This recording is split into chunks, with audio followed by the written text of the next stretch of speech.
Go right ahead. Okay. So, to briefly recap from your last session, each of you safely made your way to the city of Mirabar, where you entered into the Glimmer Hall and reported to uh, Mirror Hamaver, Mirror Hamaver, who is a member of the Council of Sparkling Stone, which rules over the city. Mayor Hammer. Mayor Hammer, as you lovingly referred to him. Talked to him about the Sun of the Citadel, the events that took place, and gave him your perspective. He congratulated you, thanked you, and before you left, had a private conversation with your bard, Will, whereupon he offered Will an official membership as an agent for the Lord's Alliance. Will, you accepted and have been granted the title of Cloak, which is the starting position for new members within the Lord's Alliance, new agents within the Lord's Alliance. You also stopped by Toft's Tomes and Sundries while within the town, whereupon you met a somewhat erratic gnome within. Warren, you traveled there ahead of everyone else to see if you can glean more information about your compass. The best you could tell, based on the information that the gnome gave you, was that the compass, or the sentient being within the compass, might be a celestial, possibly an angel of some kind. More information than that you weren't able to glean. While there, Kent, you learned that the journal of that belonged to your old master. The gnome encouraged you to gain more experience before you attempt to open it again, and warned that anyone else who tried to open it would probably it would not go over well for them, and that your connection to your master would, as your magic develops, allow you to better understand what was inside. While there, you also tried to, or rather than trying to maybe glean some information about the stone tooth and this mysterious map that was on the back of this parchment within a bone scroll that you found in the Dragon's Hoard in the Sunless Citadel. Will, you talked to Mayor Hammerver in order to hopefully glean where the best, better route might be, not trusting the gnome to really give him that information.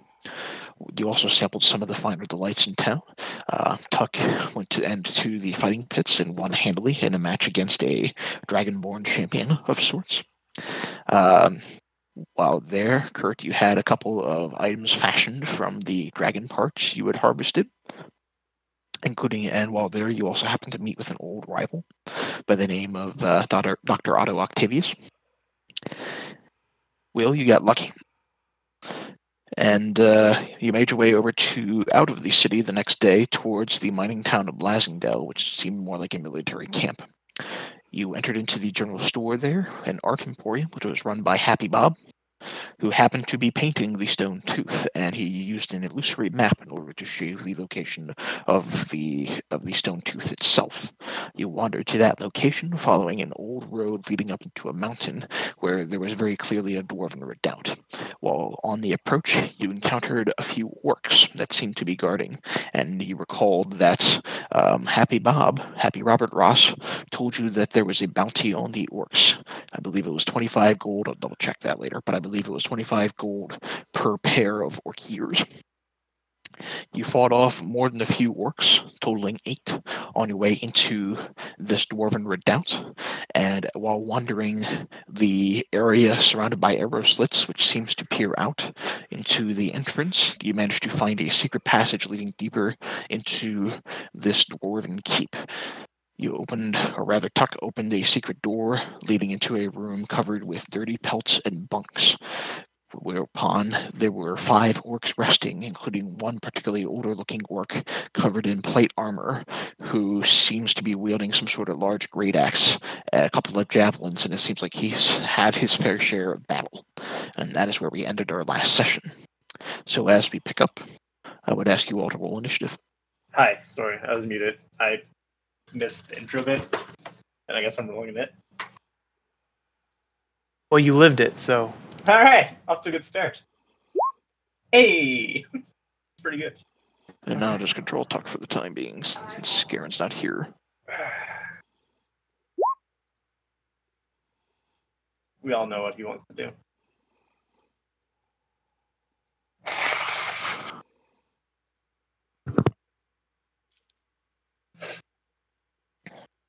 Did you crit fail your initiative?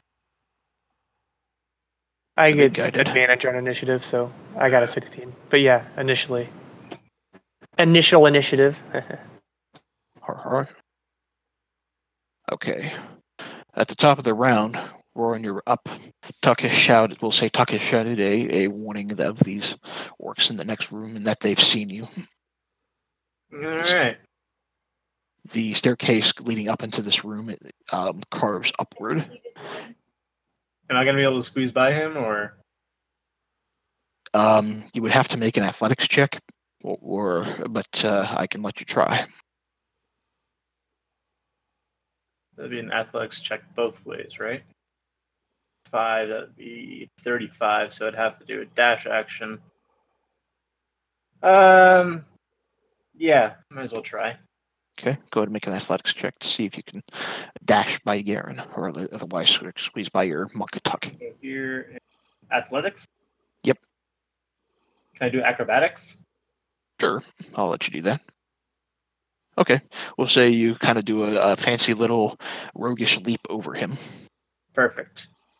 So I'm going to go up here and I'm going to attack that orc in front of me. All right. The 11 will not hit. Alright, and then with the rest of my movement, I'm going to try and make it back behind him again.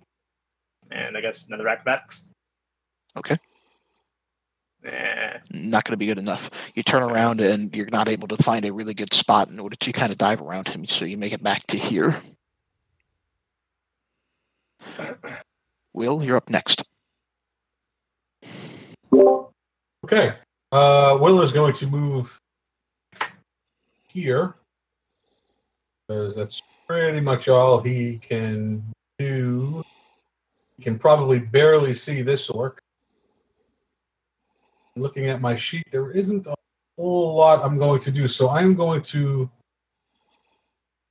do nothing, actually. There's really not much I can do until I can get access to the opponents. Okay.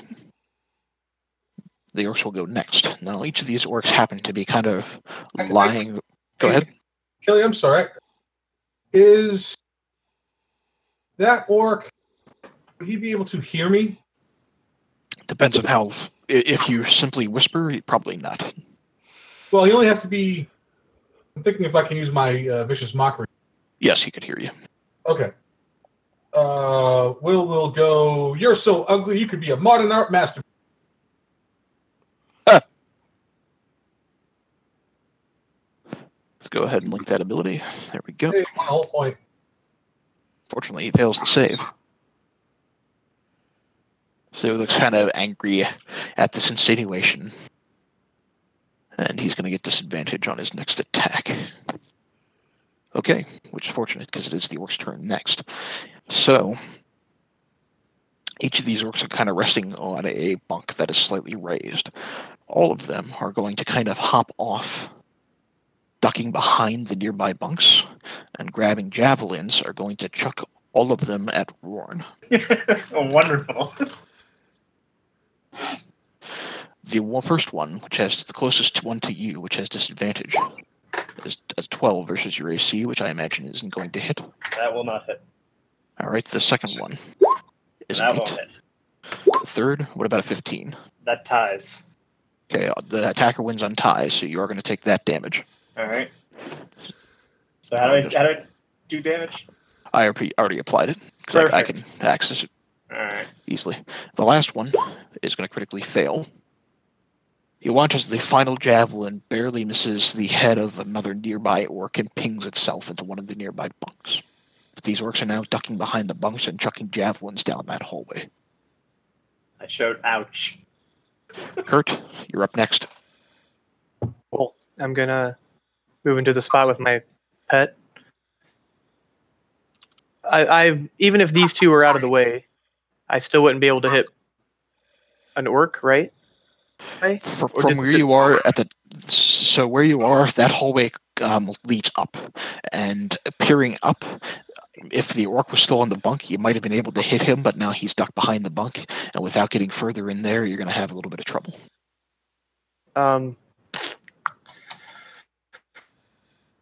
Ready a dash action, assuming get out of the way. Can I then dash forward to here where he's standing?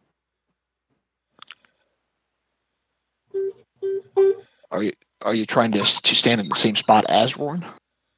And if they are to move out of the way before my next turn, I want to be able to dash forward. Oh, you to want to that ready a spot. dash action? Okay, I yeah, wanna ready it, you can ready a dash action, sure. So if they're both out of the way at some point before my next turn, I'm going to dash to where he's standing. Okay, sure. All right, Kent, you're up next. Well, as there's no getting around this traffic jam, I'm just going to move to here, and that will be it for me, because I don't think I can see anything either. Okay. Tuck, who I'm controlling since he's not here, he's going to attempt to do some acrobatic shit around Roran. And crit. So he lands perfectly, feet first, on top of the bunk overlooking this orc.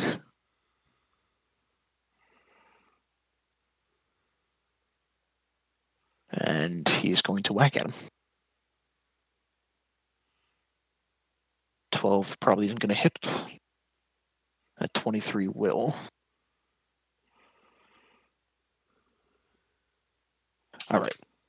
So you watch as Tuck basically leaps onto one of the nearby bunks almost effortlessly and just socks the nearby orc upside the head. Jafar's next. Woo! He's gonna fly in here. This orc. Go for it. Yep, that'll hit. Jafar sinks, but teeth sinks deep into a weak spot on the orc. And as you watch as the poison from his bite seems to grip and paralyze him, and he falls down.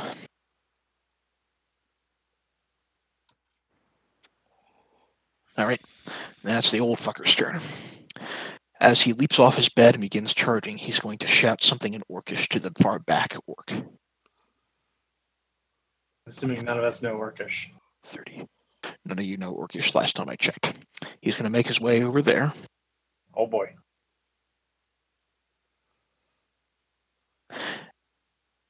And he's going to attack Roran twice with his great axe. Oh boy. Okay. A 13 is not going to hit. A 14 misses. Okay, you barely but nimbly manage to dodge and parry at both of these huge axe swings done by this orc in plate armor that looks more or less ready to take on all comers. Roran, at the top of the round, it'll be your turn. Well, he fucking just pissed me off, so well. Nope. And offhand. Okay. Neither of those are going to hit. Yeah, I'm just gonna I can't get by him, can I? Nope. He's kind of blocking the way. As you try to swing at him with your main hand rapier, you almost kind of drop it. But you manage to kind of swing again with your offhand, keeping him off guard to parry while you try to rapidly pick it up off the ground. Okay.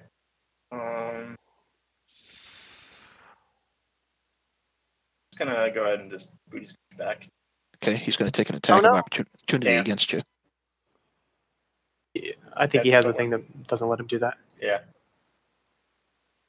Oh, it's a fancy footwork? Yeah, that's right. Yep, all right, so yeah, he can't make an opportunity attack. You're correct. Okay, now, Kurt, you had a ready action to charge up there. That be a athletics check that I need to make? Yeah, you would have to make an athletic check against Roran because he's still kind of in the way, or an acrobatics check, your choice. It doesn't matter to me. Here we go. Oh, fuck me. No. All right, I'll stay where I am. I'm going over you. No, I'm not. Okay. Okay, Will, it's your turn. From where you guys are at the bottom of the stairs, you can see this big guy kind of blocking the road. All right. Will whips out his loot. Excuse me while I whip this out. Goes, it's getting hot in here, so take off all your clothes. Heavy metal. Oh, heat metal, I see. Okay. Guys, I misread that. Okay. All right. Armor. All So, right. he takes the damage. And for the duration of the spell, I can apply that damage. I can roll the damage again on him as a bonus action. Till the spends, and you can use a bonus action into your subsequent turns. Causes damage again. Since he can't drop the object, advantage on attack rolls and ability.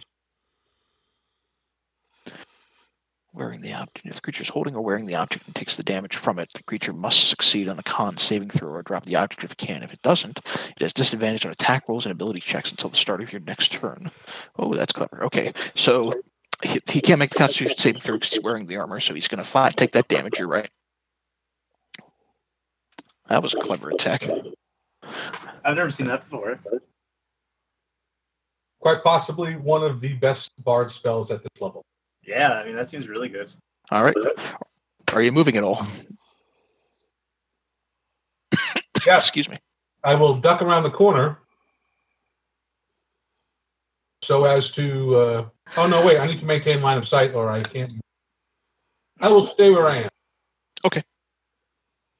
He watches this old orc kind of howls in pain and fury. All right. Howl, bitch. The remaining orcs go.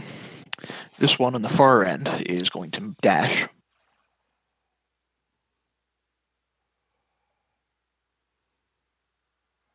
Out of the room and bashes through. And from where you are, you can just see a bit of the hallway as it leads both up and down. It looks like he dashed down. We've got a runger, boys.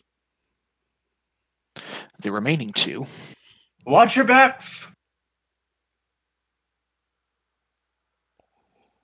Are going to pick up their axes and surround Tuck. I believe that 16 is going to hit. The 7 is not. All right. So your monk takes a little bit of damage. Kurt, you're up next. Cool. I'm going to give that guy that I can see mark. Hunter's mark. Spell All right. slot. Dragon bow with the extra damage. Hold on to your butts.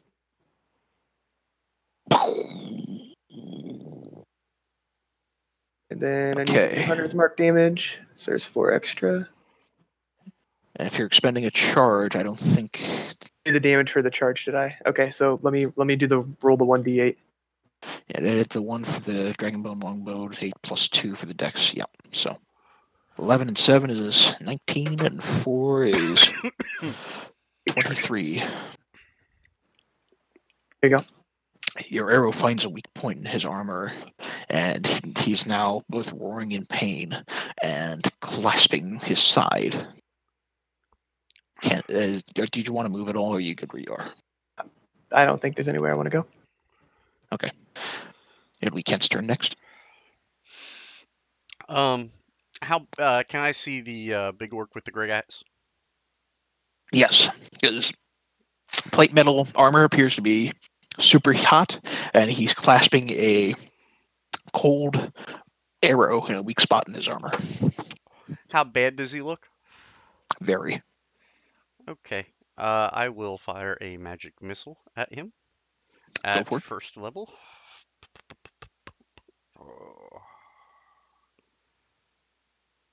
Oh, come on. I'm double-clicking on the thing, and it's not opening the hell up. Ah, so stupid. 1 second. Should be able to just click magic missile and cast at what level? First level. Yep, there you go. So, total of 12 points of damage. Okay. Your magic missiles barrage into this old orc, and he's just barraged with all of this magical at once. He's not able to take it. And the force damage on top of all of these magical attacks is enough that it makes him fall.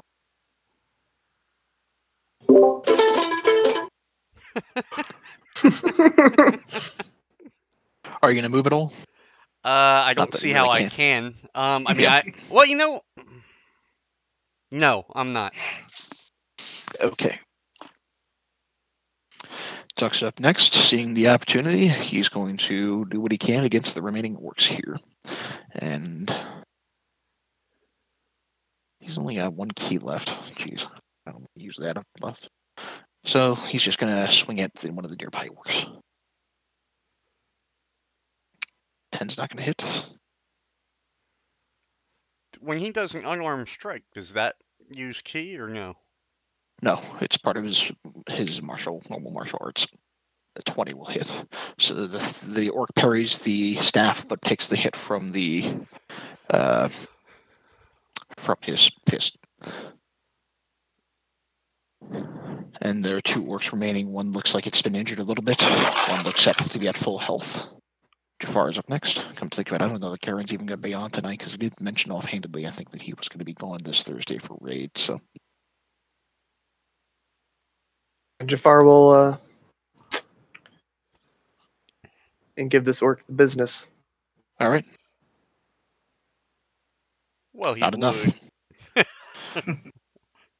The orc raises his axe and manages to block this flying snake before it gets anywhere close. Fly back. Or All right. Jafar will fly back, rather. Okay. Warren, you're up next.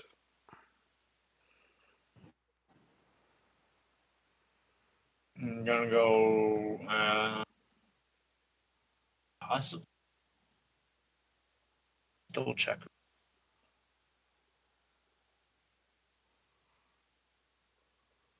Yes.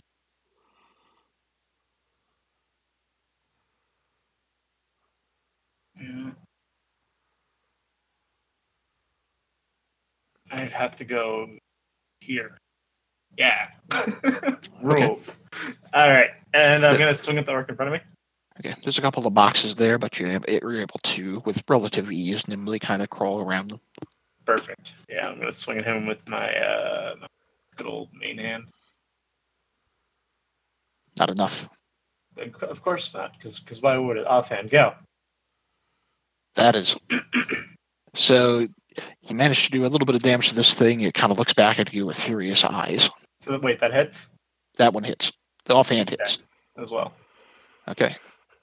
Still alive. Still looking at you pretty angrily, but looking pretty badly injured.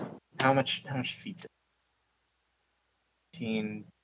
What's that? 25. So I got 5 feet. I'm going to say that moving through those boxes is rough terrain. So. All right. It's good with me then. Okay. Will, you're up next. All right, Will's going to move up. Okay. If you're going to move past Kurt in this hallway, I'm going to need you to make either an athletics or an acrobatics check. All Good enough. right, I'm going to get to there, I guess, the opening, Okay. and say to this orc, are those acne scars or marks from the coat hanger? Come on. He went dark. A little. Unfortunately, the orc says he's kind of too busy paying attention to the wounds in his back and his front to really pay attention to anything you're trying to say. Probably didn't get the joke. Okay. The remaining orcs go. I'm sorry, one more thing. Go ahead. 5, 10, 15, 20. I have 10 feet of movement. I assume I can move there, 1 square? Onto that box? Or Sorry, I'm just making... Yeah, you can move there, sure. all right, then that's what I will do to finish out moving the way open. Okay. What a hero. All right. I need a hero.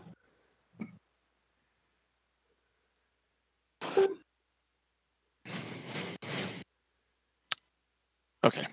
So the remaining 2 orcs, one's going to attack Tuck, the other one's going to swing back around and attempt to attack Warren. The one against Tuck is going to hit him. And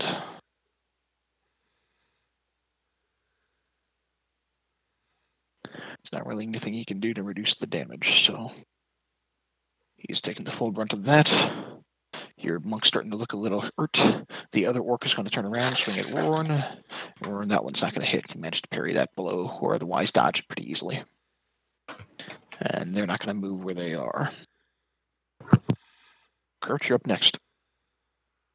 I'm going to move to the top of the stairs and shoot this closest one without Okay. the extra damage. Just a normal shot here.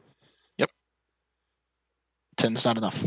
Your arrow swings wide and pings into one of the nearby bunks. That's it. That's all I got. Kent, you're up next. I will move up to right behind Kurt. Mhm. And From where you are, you can see that works, but it's kind of hard between all the people in the way. hang on one second.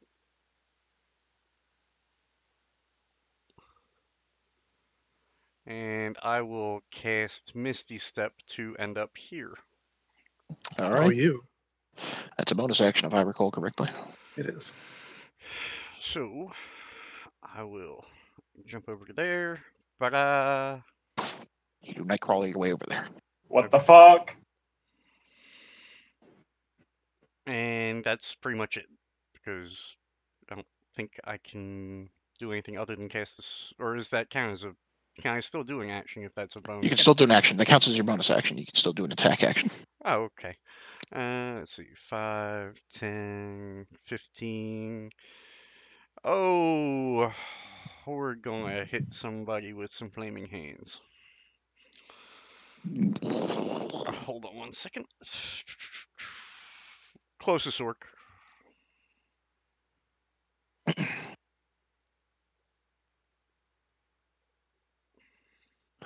Okay. So that's going to actually, where you are, that's, what's the distance of 15 feet? 5, 10, 15 feet. 15. Okay, yeah. So you're going to only hit the closest orc there. Yep. So Dex saving 15. Okay, so he beats the DC, but he's still taking 6 points of damage. Yep.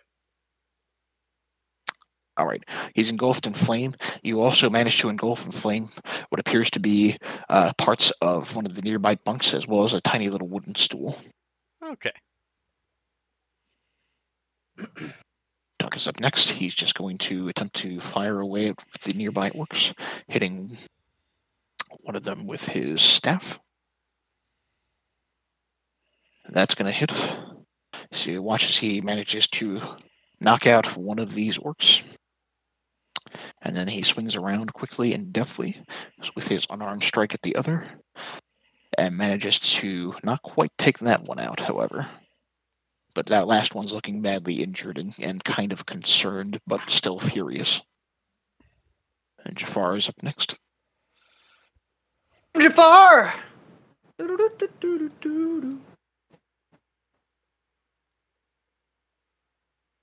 All right. The bite on your snake manages to finish off the last remaining orc in this room, and he shakes from the poison of the bite and falls down. For the time being, you are out of combat. Quickly dashing up to the door and peeking around the corner. I'm going to search this guy. Stealthily peek around the corner. Okay. Give me just a second. Yep. If you want me to roll stealth, I will. You don't have to roll stealth. You're searching the big guy, Kurt? Timmy. I'm sorry, what? Yes. You're searching the big guy, the big old guy. All right. Make a. You know what? You don't have to make any sort of check. He is carrying a potion of healing on him, and he is also carrying what appears to be some simple copper key. I'll toss the potion to our monk, and I'll pocket the key real quick. Okay. Anything special about his armor? It looks to be standard plate armor. Okay. And Garen's going to go ahead and drink the potion, I think. Based on what I can tell, probably should. Any coin or anything else on the old Ooh. guy and the others? Before I take off, I cut off the ears. Okay. Almost forgot about that. Okay. Four more sets. 8 years. Oh, that's my. Okay. As you finish cutting off the ears, you're looking around at the remaining orcs, and aside from some great axes and a couple of javelins, they don't seem to be carrying any remaining loot on them. As you are kind of peering around at them, charging from up the hallway, bursting into the room, are what appears to be a couple more orcs. Your runner seems to have returned with friends, so go ahead and roll a new initiative. Oh boy. Dun, dun, dun. Fuck.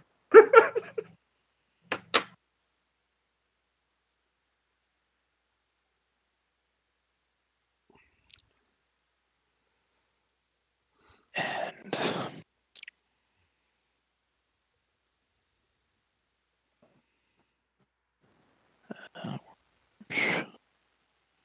da-da-da. Quick meta-related question. Actually, two of them. First Mhm. off, can I see these guys? No, because the two are kind of blocking the way now. Okay, that's fine. Secondly, when the orc was sleeping on the bunk here, would I have had an advantage because he was laying down? He wasn't laying down; he was kind of hunkered behind. You Okay. had something about a small, height advantage on him, but not by much. Okay. Not enough to constitute any sort of advantage. Gotcha. I thought he was sleeping on the bunk. No, he was resting. He was kind of sitting up. Okay, that's fine.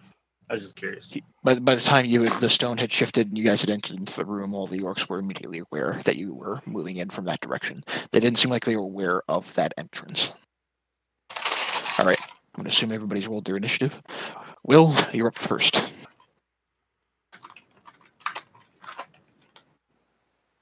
Okay. Can I see the two orcs in the doorway? Yes. I will shout over to this one. While I shout, if you were an inanimate object, you'd be a participation trophy. Got him. All right.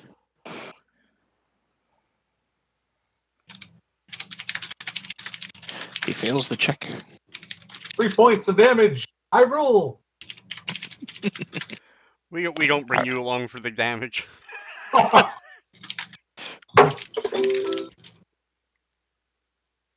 He shouts back, I got an A+ in trying. So did your sister. Huh. All right, are you going to make any sort of movement? Nope, staying right where I am. All right. Tuck's up next. He's going to move, I'm going to say, down to right around where these boxes are. And from there, he's going to chuck his staff at one of the orcs. Unfortunately, it's not going to hit. He'll call it back to his hand and wait.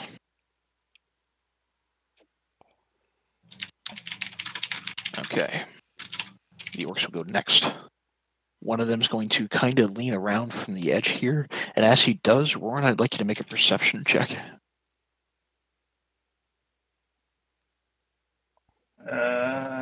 That's me.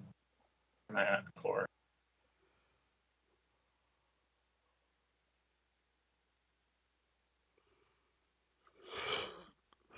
Okay. As this orc moves in from the side of the hallway, you can't help but notice he looks like he's trying to sidestep something over here. Okay. Miles, what's the homebrew thing you're talking about out of the blue? Tunic Dex asked tiebreaker. about the Dex tiebreaker for initiative. Yeah. Yeah, that's a home. Yeah, that's. Yeah, so that's D&D just kind of or the Roll20 rather kind of just auto sorts it. Gotcha. I was just curious. Okay, so as you watch this other orc kind of step out of the shadows, it looks like he's trying to sidestep something in the hallway here. But as they move in, these orcs, this guy behind is going to attempt to chuck a javelin at you, but you're going to get a benefit of cover, so of at least half cover because these other two orcs are in the way. Okay. Not that it hits in any way. Yeah. This javelin doesn't get anywhere close. The one who's been affected by his Will's vicious mockery is going to attempt to swing at you with a great axe and miss. And the final one, which doesn't have any sort of negative effect on him, is going to swing at you. And I imagine that's going to hit. Yes. You're down to 9 hit points. Ouch! Again? You're up next, Warren. Well, this is a little bit shitty. But I'm going to go ahead and swing at the Vicious Mockery related guy first. My main hand. Okay. The Vicious Mockery, because he's attacked, is no longer effective. Yeah, that's fine. I was just saying which one. Yep, that's fine. All right, yeah, that'll hit. So that It'll cut hits. deep into him. And no sneak attack damage because there's an orc next to him. So I'm going to swing the offhand at the guy next in front of me. Do you still get sneak attack for your what's that ability called as part of being a swashbuckler? Because you don't have any other allies within 15 Yeah, feet. so I don't Break get shot it destiny. because there is another enemy within 5 feet of me. So basically, one-on-one combat. Yeah, you're right. I couldn't remember. Yeah. All right, so yeah, you don't get sneak attack for that. Yeah. All right, are you that 23 hitting the same guy? No, other guy. Other guy? Okay. Yes. Yeah, that's going to hit too, and it'll cut deep. Both of these orcs look to be injured. Yeah, and I'm gonna run. I imagine. Out. Peace. Kurt, you're up next. I'm gonna shoot at the guy in the back, but if it accidentally hits one of the other two, oh man, shucks.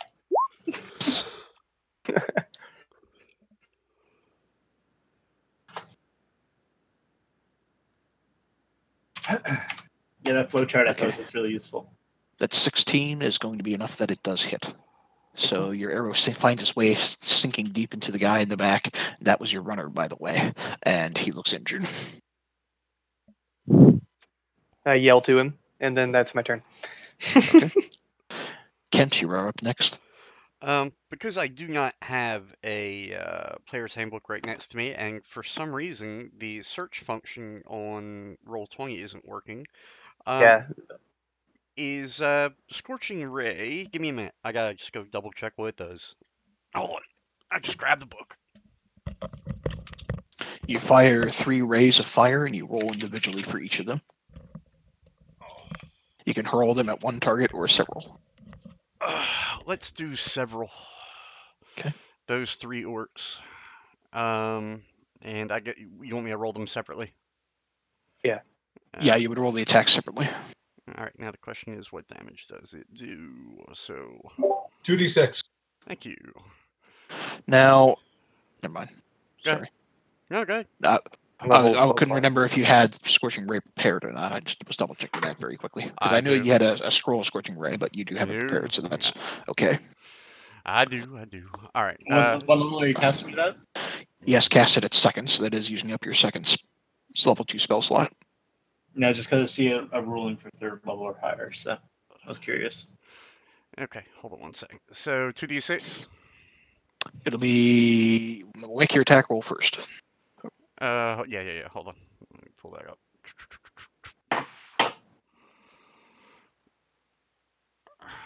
Well, yes, of course I'm casting it at level 2.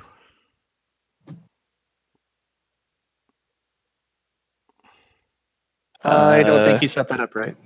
It's not set up right. Hang on, I'm gonna mess with that a bit. Go ahead. Because you have it set to the DC. So, Scorching Ray, Evocation, 1 action, under 20 feet. 1 target, there's no material component, instant attack. This is a ranged spell attack at 2d6 fire. And there is no saving throw. 1d6 at 3rd level or higher, 1 additional ray for each slot. So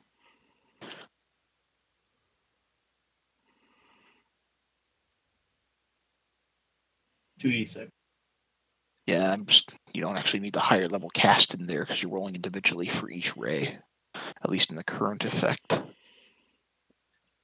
So, yeah, because you'll need to roll individually for all of them anyway. All right. So. All right, so try that again. All right. Hold on.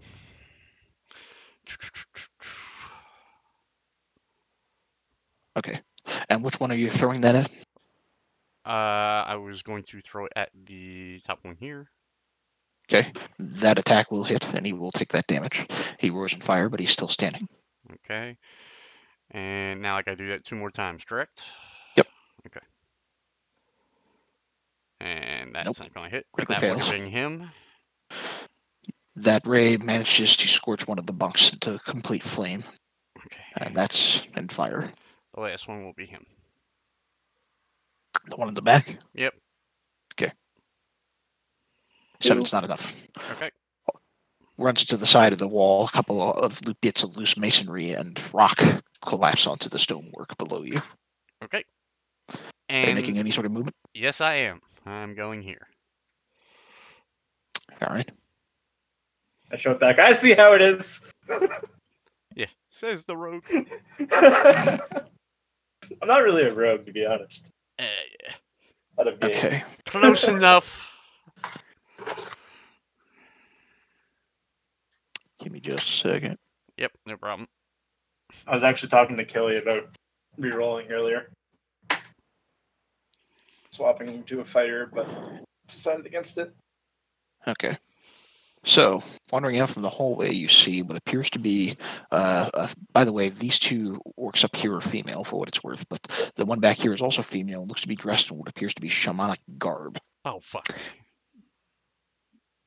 And as she wanders up, she looks kind of annoyed and more than a little upset that she's been bothered to come up here at all. And you watch as she whispers something in Orcish and weaves a spell. And as she does, next to Tuck is what appears to be a floating spectral great axe. Which I I will named just do draw something fun. a shape here. Like a lollipop or something. That's for critical roll. And so you see a spectral floating great axe appear right next to Tuck, and it will attempt to swing at him, but Tuck's AC is 1 higher, so he manages to deftly dodge this floating spectral great axe nearby.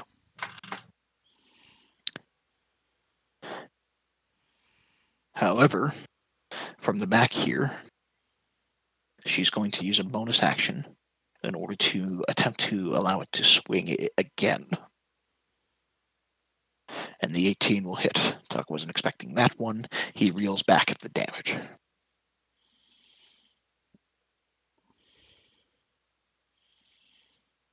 And that's her turn. Jafar is up next. Oh, he's going straight in for her. Here we go. Actually, how far is that? Perfect. All right. The 11 is not enough. All right. Does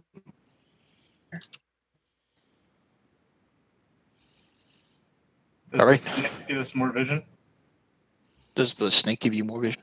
Not Yeah, really. the Not hallway? No. not in the hallway there. No, Sure. Slight mention. not really. At the top of the round, Will, you're up first. Okay. Will is going to sling his loot over his back and reach into his coat and draw out the wand of entangle. Okay. Or is that really the best thing to do with this? Yeah. Sure, why not? Going to center it here. It's a 20-foot cube, so I'll get all 3 of those. Actually, you probably get all 4 of them.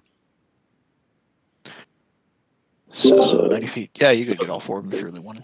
Well, the range is 90 feet, but it's a 20-foot square. All right. So you'll get all 4 of them. So, I mean... If you center it right there, you could get them all 4 of them. Okay, well then I'll... It'll be 10 feet each way, right? So there. It's a 20-foot cube, so it would encompass a little bit of the hallway there, but it would cover all the. Yes, I was looking at each square being 10, but each square is 5. So each square is 5 yeah, feet. I'll center it so that the edge, this line here, is the line of demarcation. So this square is in the entangled zone. But Okay. the one with the box is not. Okay, so it should cover for relativity's sake. this area, probably cooling down here and probably going up a bit. Hang on. So, right about there is covered in this entangle. Yeah. So, On the wall, if there's any. they all need to make a strength saving throw. Yeah, I didn't have the link on my sheet, so I just copy pasted from the roll. So, what is your spell save DC? We'll use that for the entangle. 13. 13, okay. And it's strength. So the first orc will succeed. The second orc will crit. The third orc will fail and is restrained. And the big bastard in the back, the big woman in the back, will fail and she is restrained. More importantly, as you watch these roots seem to spawn magically from nowhere around this square in particular, you listen to what sounds like a clicking sound and watch as what appears to be green gas billows from the north on top of these orcs. Awesome. So what I turn around. So I was gonna warn you guys about a trap or potential trap, but And that's actually going to hit all of them from where it is. So they all have to make a Constitution saving throw. The first orc will succeed. By the way, Garen's on his way. Okay, good to know. The second orc will critically fail. The third orc will fail. And the big bastard will succeed. So these two bottom orcs are covered in this green noxious gas and are considered poisoned. Oh, the food in my belly has made me awfully smelly.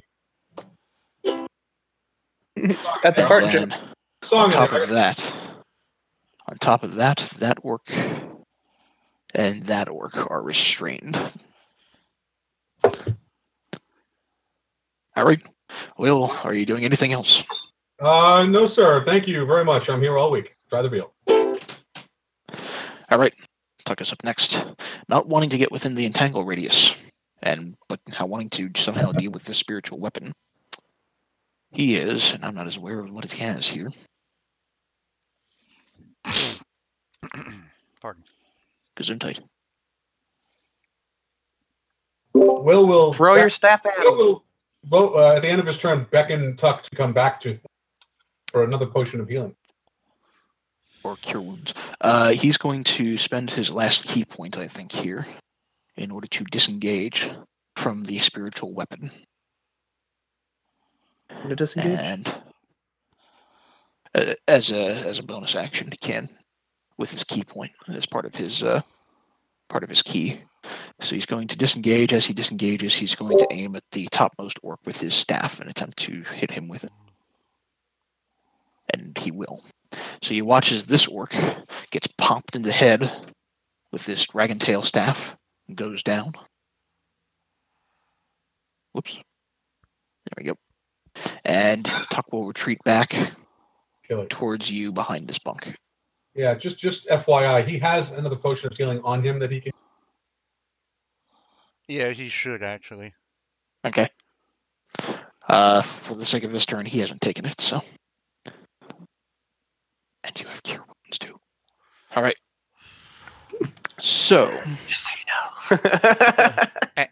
And guess what? We're going to be having to take a long rest shortly. There he is. oh, hi. You didn't almost die 3 times. You feeling all right, man? No. I'm sorry. Oh, it's fine. Neither am I. We'll get into it when we're done and not Okay. recording. But I'm back. I'm here. Okay. So the sex change operation went well.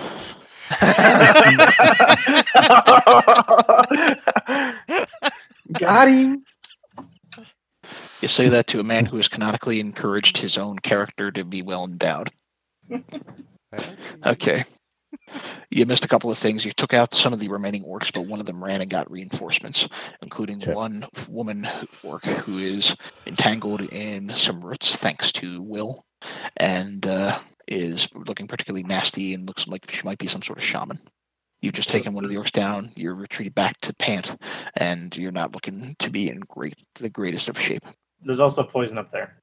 There's also poison kind of surrounding the area, As well as entangle. as well as roots entangled, and a spiritual weapon that you just disengaged from. Right there. Okay. So it is the remaining orc's turn. The one that is not restrained is going to...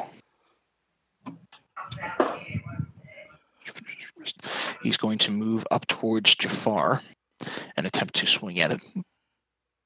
Bitch! However, because he is poisoned, he has disadvantage on the roll. Still rolls a 23. Jeez, that's not much of a disadvantage. Your snake gets cleaved down. Great noise. My ears. How many hit points did that thing have? 5 hit 5. points. It just took all All of of them out. 5. Exactly 5. Snick, no. Snick, no. Wow. All right. The second orc, who is restrained in the back, is going to try to see if he can't break the plants. And does he get... He has to break that with disadvantage, so because he's poisoned. Okay, so the 12's not going to beat it. He's still stuck in these plants, and that's his turn. All right, Orin, you're up next. Hey guys, I heard talk of a healing potion.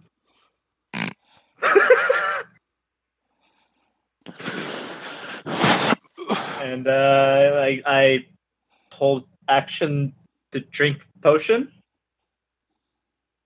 Yeah? Do you have the potion? No. But I'm holding the action in order to drink the potion. Oh, I see. Okay. If it's Yes. given to you. Yes. Okay. I will give it to him if it's not my action, but I'll give it to him. Allow it. It would be considered a be considered a bonus action to give it to him. It wouldn't be your action. It would be his action to drink it. Then, if he's holding his action, that's what he'll do. Yeah, I'm holding the action for that. So all right. So I give him the potion. Okay, you would do so on your turn. Oh, all right. Yeah. So, all right, Kurt, you're up next. You just watched as this orc took down your snake. I'm killing that fucking work. Oh, yeah. That will hit. It sinks deep Is into he his dead? armor. Because if he's not, I'm rushing. No, he's not dead. Surprised you didn't use charge. Up here. All right. And my bonus action to scimitar him. Okay. Now, as you charge, Yeah. You're charging by the spiritual great axe. Oh, I forgot about that. So it's going to make a bonus attack against you. You know what? I'll Or do an it anyways. attack. I already said I would. That's fine. Attack of opportunity. It's going to swing at you for 4 points of force damage. Barely even feel it. All right, I took my 4-way. Did you? Okay. You got a 4-way? Not gay if it's in a 4-way. All right, so I landed a 19 on him, I think. Well, I assume it landed. Oh, I see. Okay.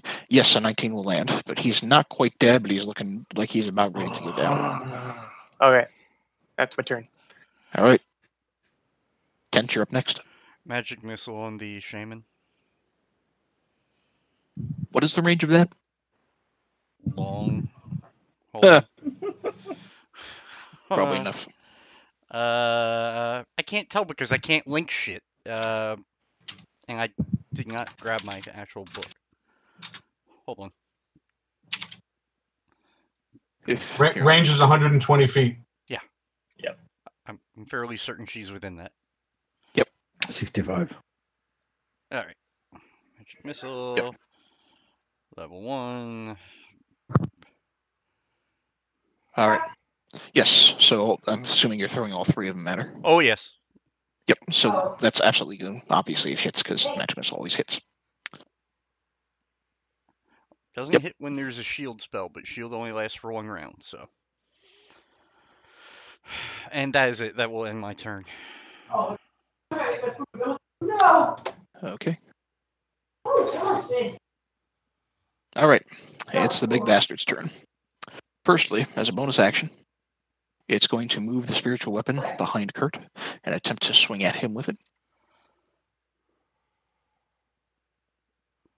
12 does not beat your armor class. And it is going to attempt to use its action to break the entangle, which it does not.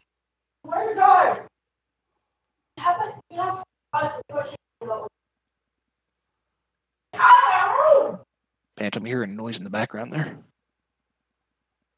He muted himself. Okay. Jafar's turn next.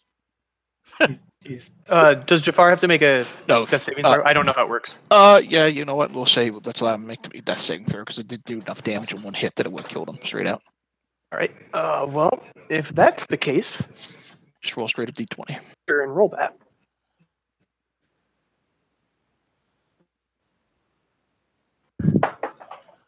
/ roll 1d20. Good enough. It succeeds rather on the first save. All right, Will's turn next. All right. So we've got Tuck has a potion of healing, and Thief needs a potion of healing. So I hate to. I'm not going to do it. I'm going to cast Cure Wounds on our rogue. Okay. Cast. Oh, boom. Go. All right. And I'll assume Tuck will take his potion, but as a bonus action, since you said it's a bonus action, I will ready a potion of healing in my hand, so one of them, if they want to grab it, Okay. use it. Run had readied an action to use the potion of healing if you were to hand it to him. slight meta. How much does a potion of healing heal for? 2d4 plus 2. Yeah, I'm gonna take that. Okay. Okay. Consider it Go ahead and given. roll. All right, go ahead and roll 2d4 plus 2 then, Roy. All right, you can get another 4 hit points back. Damn it. Nice. That's just wrong. I know, right? All right. Will, are you moving anywhere? Nope, staying right where I am. All right. Tuck, you're up next.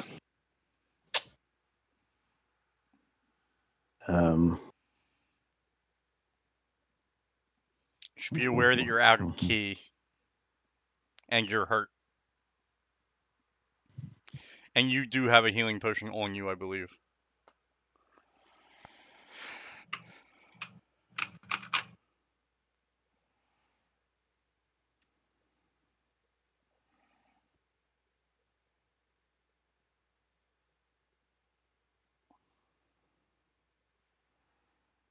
Do you have Cure Wounds by chance still available, or did you use them all? I just used it on. So you have no others? No, I can cast it again my next turn. Okay. I got, I think, 2 more first level spell slots. If you're down more than 6, drink. Yeah, I'm down 11. It's going to be a while until I can go again. Yeah. Does that count as my bonus or just my action? It would be your action to chuck a potion of healing. Worth it. Did they have ranged weapons? I missed this part, sorry. The orcs have javelins, and the big one in the back seems to be some sort of spellcaster who's currently controlling a spiritual great axe, which is right next to Kurt. Does that axe take concentration to Lake Holt, or no? Nope. Certainly not. Okay. Can I use that spirit weapon? Did we use that potion of healing we got off the orc leader already? Not yet. Okay. As far as I'm aware. All right. No, that's the one I tossed to Garen. He used it immediately. Yep. Oh, you did? Okay. So that they can use. All right. I think you said you did when you were controlling his character. You said you did, but I don't know if you actually added health back. I did. I think I did. Yeah, you're right. He just took a nasty hit from some of the other orcs here, that's all. Roll is 6 health.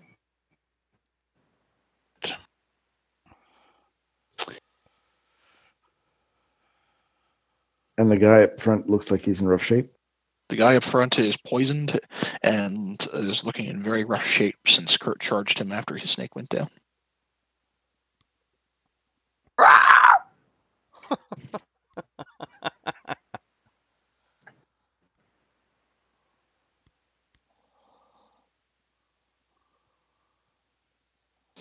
Okay. Let me measure this again.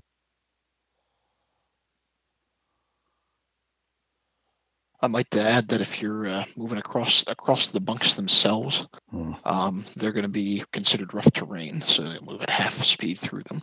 Alternatively, if you move down in the center of the room here, you can move at full speed. You got to watch running by the little blue square, though. That is an axe. Yep. Yeah. Would this angle still be considered rough terrain because the bunk, I'm kind of across the bunk there? No. Okay.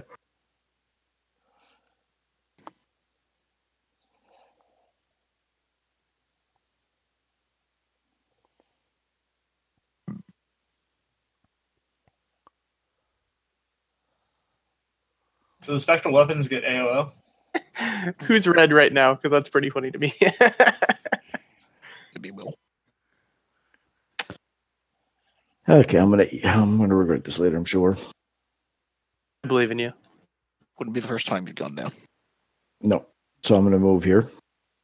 Okay. Which would be 30 feet. All right. I am in range of the orc there. Yep.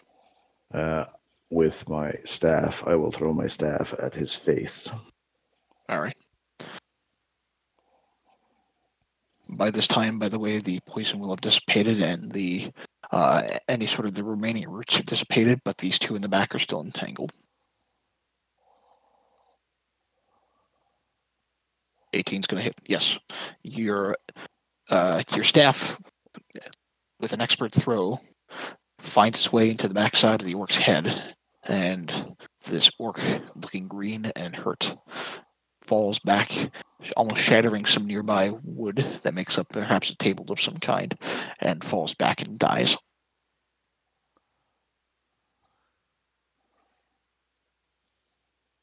And I bring the staff back to myself.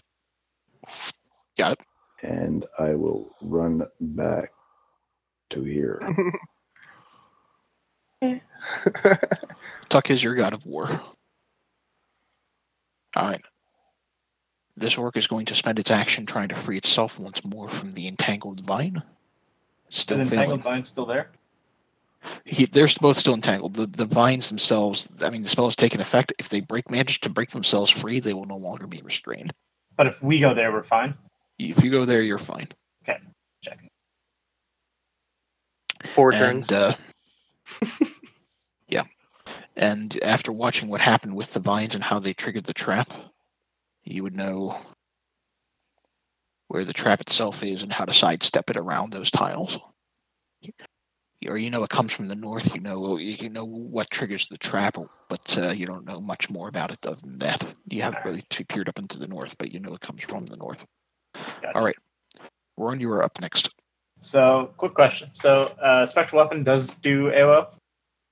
Yeah. Second question. I'm sorry, I don't know what AOL means other than America Online. No. Attack of opportunity. Yeah, attack of opportunity. Attack of opportunity. Yes, it does attack of opportunity. Okay. Secondly, does it have flanking? No. Thirdly, can I attack it? No. Okay. That answers all my questions. If you want to break the spiritual weapon, you have to attack the person controlling it. That's fair. So what I want to do is I want to make it to here, Okay. if possible. You would have to use your cunning action to dash. I know. That would be my plan. Okay. But I want to avoid the spectral. Do I avoid it currently or no? If I take that line. If you were to take that line, you would clip it. I would clip it? Yep. So can I roll for acrobatics and jump across the bunk beds to here and then dash like this way? Go ahead and make an acrobatics check. Perfect. I fucked up. You get to about here and your foot goes through this loosely made bunk. That's fair.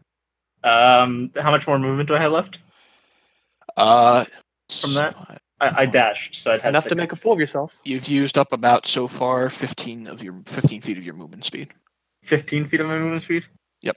Okay, so then what I'm going to do is I'll go over here. Okay. What's the range on a dagger thrown? I believe it's 20 feet without disadvantage. So if I want to get close enough, I'd have to go there. You could throw it, but you would have disadvantage on the roll. Yeah. Fuck it, we're throwing it. All right. So it's just the normal throw? Well, you know what? Because he's restrained, you would technically have advantage, but because it would cancel out the disadvantage, so you would roll it normally. Okay, and is it just my normal roll on it? You would just do a normal roll on the dagger, yeah. If you're going to chuck it. All right. And you're chucking it at the big guy? Yeah. Okay. Not high enough. It seems like it just doesn't manage to sink into the chainmail armor that this thing is wearing. And it just kind of...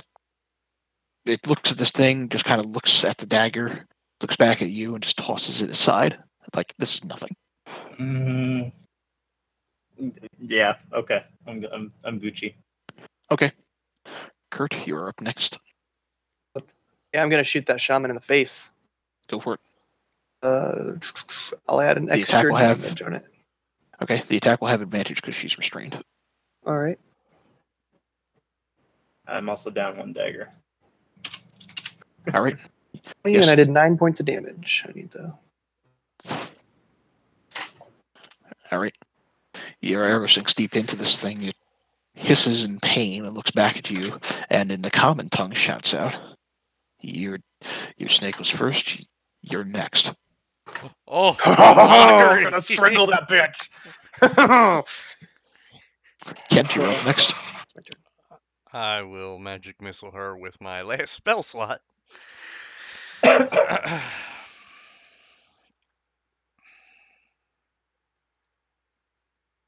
All right, against the big bastard. Yeah, against the shaman, the caster. All right. All right. She's looking pretty bloodied, but is otherwise still holding strong. All right, staying where I'm at. All right. She's going to use her action to attempt to free herself from this annoying, stinking root. And she does manage to finally free herself.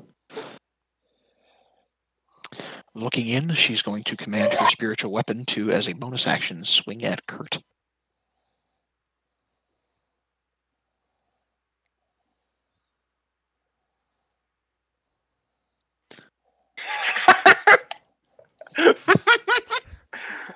That ties, so she hits. Okay, you take 4 points. 3, 4. There we go. You're down to 15. Yeah, I was laughing at that YouTube video. Oh. Just another non-English speaker saying you are next. Okay, make a death saving throw for Jafar.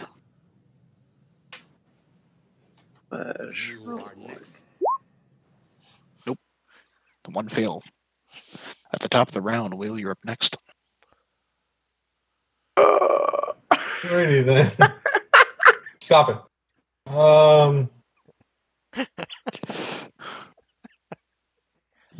I bookmarked that.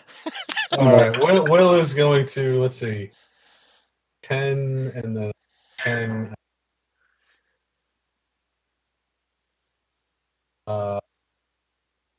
And say to the other, the shamanistic type orc. Mhm. You're so dense, light bends around you.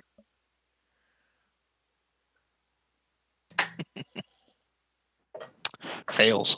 Nice.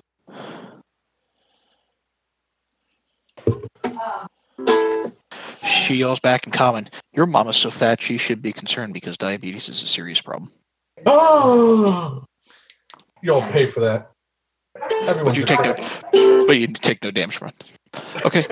A deep emotional damage from that. Tuck, you're up next.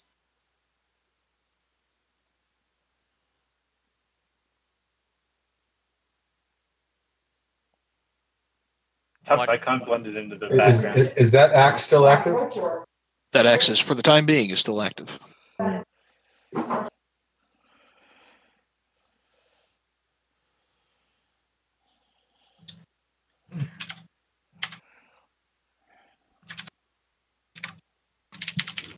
If I move there, Mhm. and then here, You're fine. okay. Okay.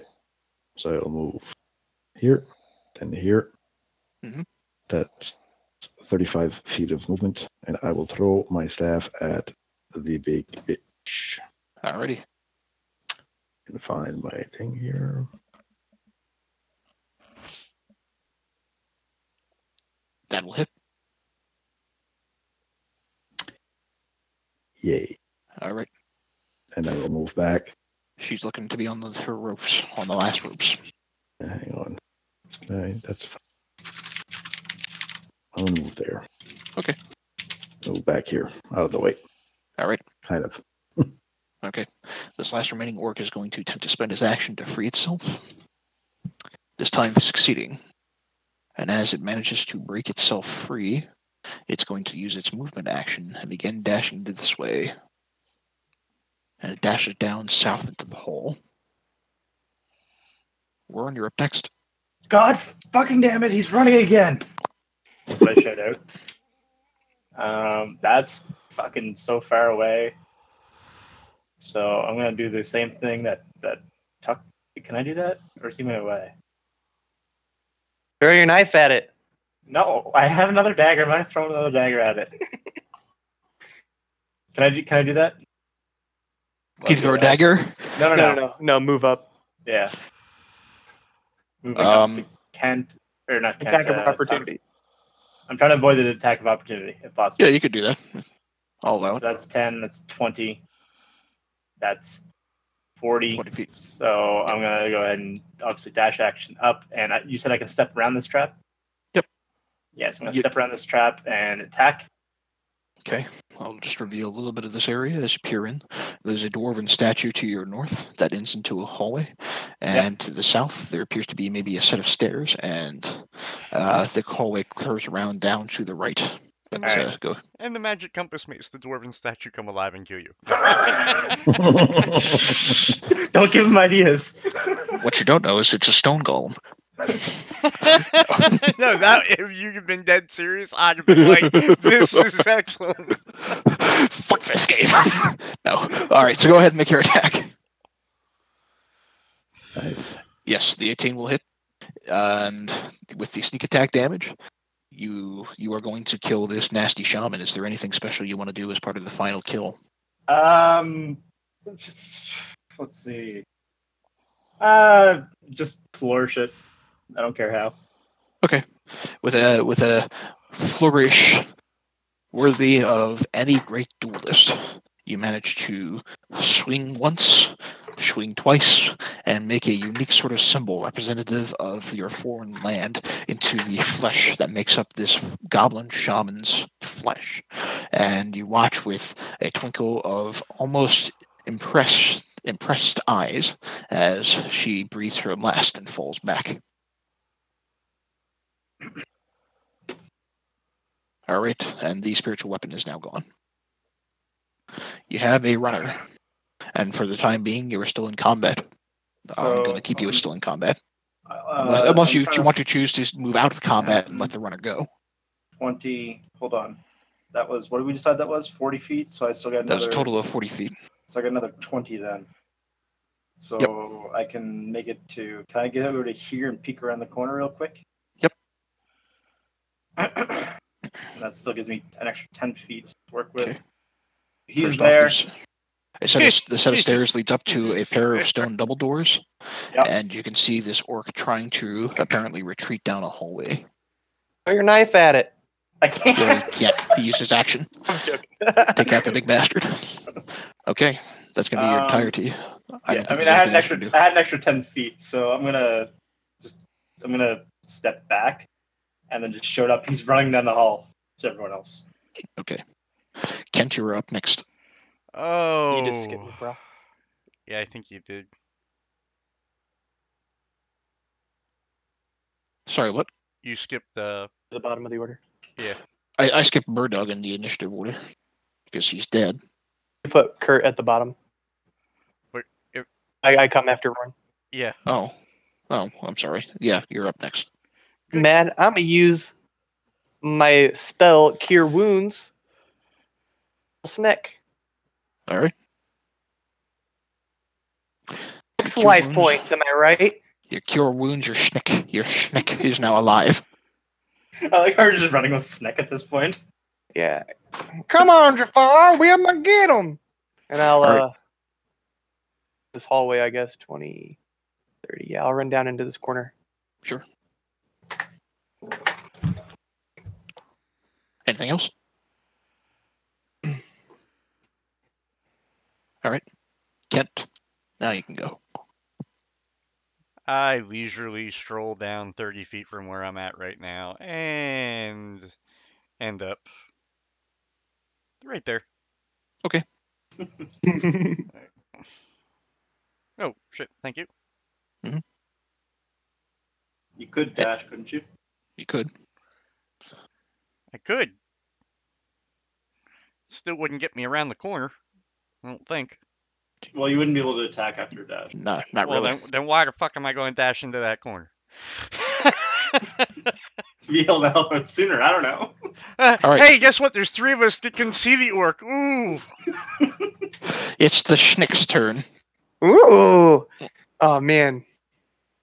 Angry yet cautious. Cautious? Yeah. Cautious? That's cautious. He's gonna fly down here next to me, Okay. run in there, and he'll take up my spot with me. There we go. That's it. Okay. Kill the orc, maybe. I know, call me crazy, but I think he's Call me crazy. I can catch it before it disappears. I'll go kill the orc. Here we go. Give it the bite. It has advantage. No, it doesn't because he's not restrained. Sorry, he's poisoned. Okay. Yes, the 15 will actually hit. And funny enough, that's just enough damage that it kills him. Hey. All right. You are finally out of combat. Shaman orc, and also cutting off its ears. Okay. I'm going to make myself nice and comfortable on one of the beds back here because I can't do anything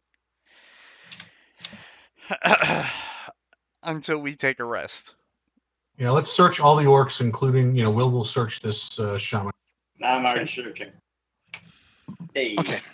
I'll go search the 4 back here. Okay. The I'll search this guy with my rapiers in his face. stab. Okay. Give me just a second. Nice roll. Nice roll. Oh. You stab at the corpse. It is well. You create what is it? Sashayed barbecue, whatever. You know what's funny? You could have brought that orc guy back to life if you still had a certain ring, and then you could have killed him again. Okay, so on the regular what looks to be orc warriors themselves, it doesn't seem like they're carrying anything in the way of gems or gold. They are carrying a few javelins on each of them, maybe 2, and a great axe that has since collapsed to the floor. On the shaman herself, Mm-hmm.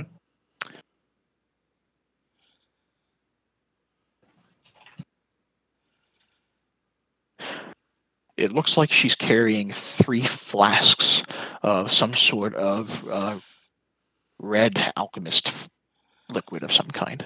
Mm-hmm. Is that it? He almost said alchemist fire. She's also wearing chainmail. Chainmail fit for an orc shaman, as well as a dirty matted cloak. Otherwise, she's not. Doesn't appear to be. Well, I'm sorry. She has one more thing. She looks like she's carrying some sort of simple silver key. Silver key. So I'm gonna just pocket the key, and I'm gonna pass the potions over to Will. Okay. Pocketing keys is my thing. I'm just blood raging. I'm not really that mad.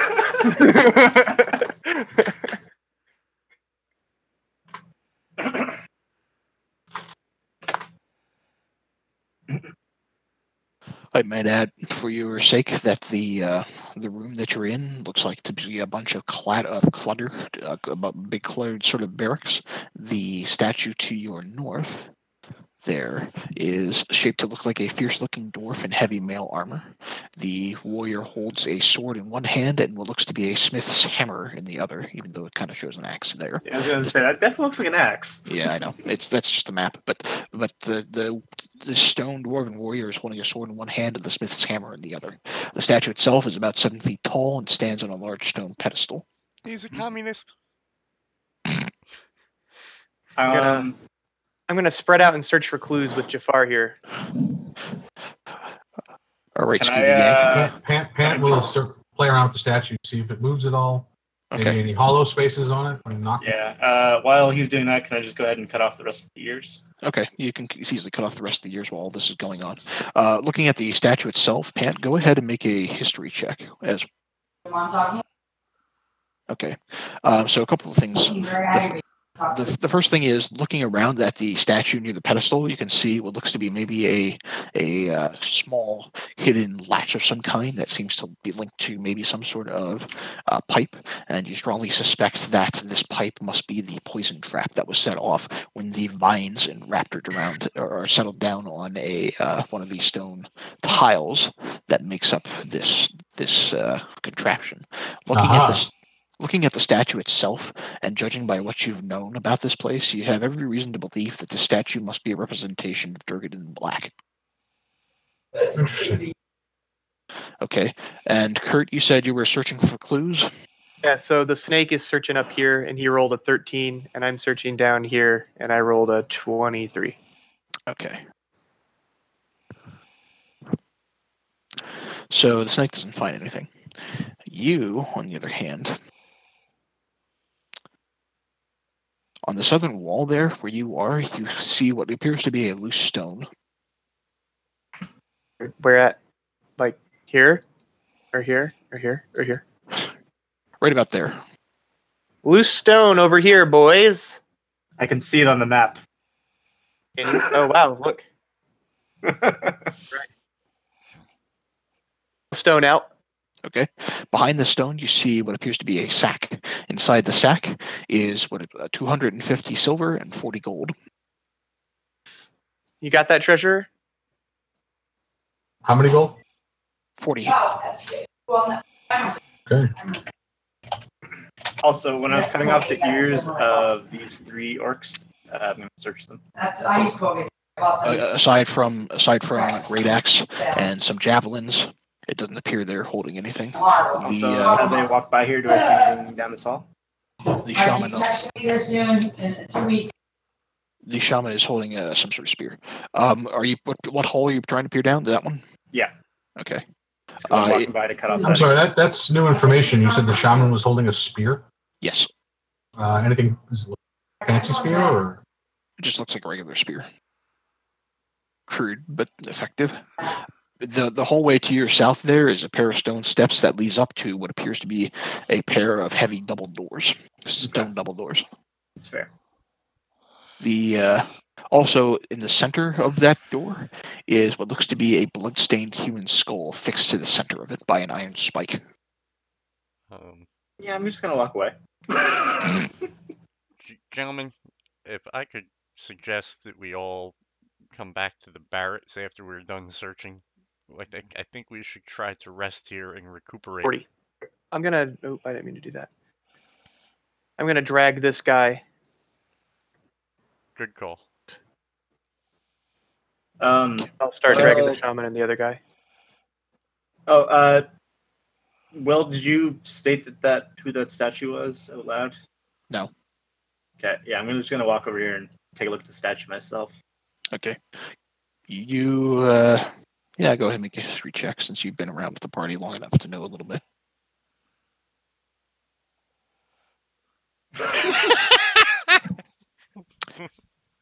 It's an elf. Dwarves. It's an elf. Yeah, it is a dwarf, but You wonder if it might not be a Duragar. because it's a dwarf, I do bring up my compass.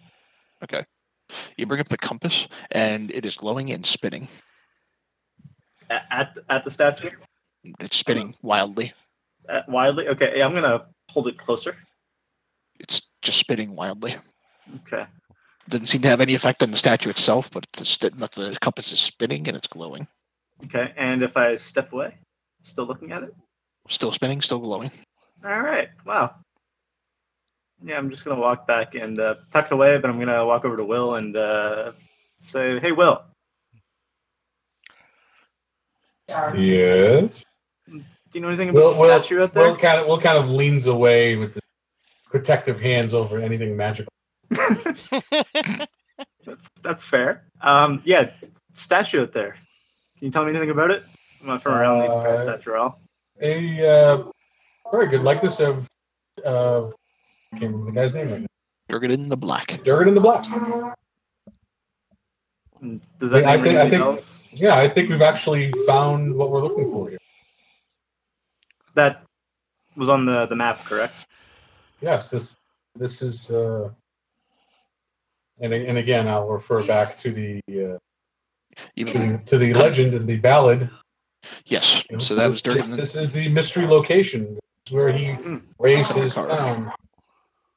Gotcha. Thundercar. I'm gonna lean in close to Will and say secretively, Kiss him.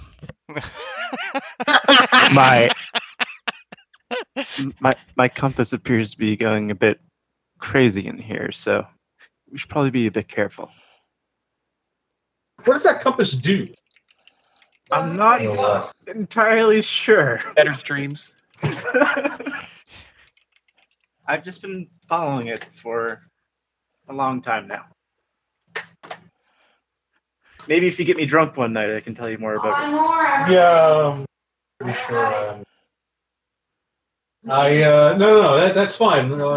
Talk over drinks is always welcome. Perfect.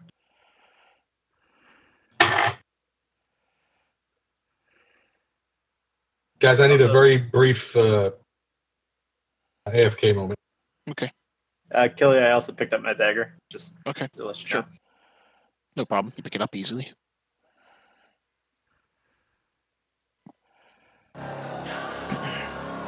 we're taking a short rest, long rest? About 2 rest? I would go with long rest. You would. You have no spell slot. Well, Can I suggest our strongest member, which I'm assuming is strength-wise would be the monk? Friar Tuck? I think it's I'm going to assume it's Turk, you. but I'm going to assume it's you because that's Sure. that's what I am. Can you attempt to close the door that we came in? It's a wooden door. It's not going to be particularly difficult to close. No, the secret entrance one. Oh, the secret entrance door. Yeah.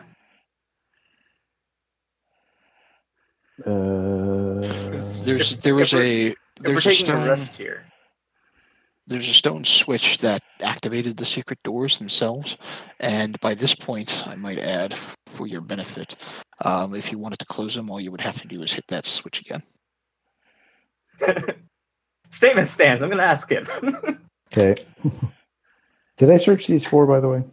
everything. Oh, There's a you lot of did. talking going on. Yeah. Oh, So the big bastard that was next to you had already been searched before your companions had gotten there. The other 3 normal-looking ones didn't seem like they had anything of particular material wealth on them. They had perhaps 2 javelins each, as well as a great axe. Okay. I'm going to cast Alarm. Okay.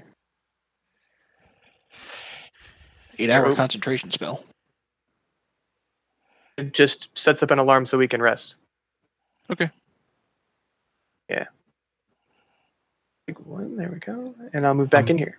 I'm back. Thank you. We're taking a long rest. Give me a mental alert. I'd like to, but that's up to you guys. Yeah, I'm down with a long rest. fortify this. I call this bug. Boop.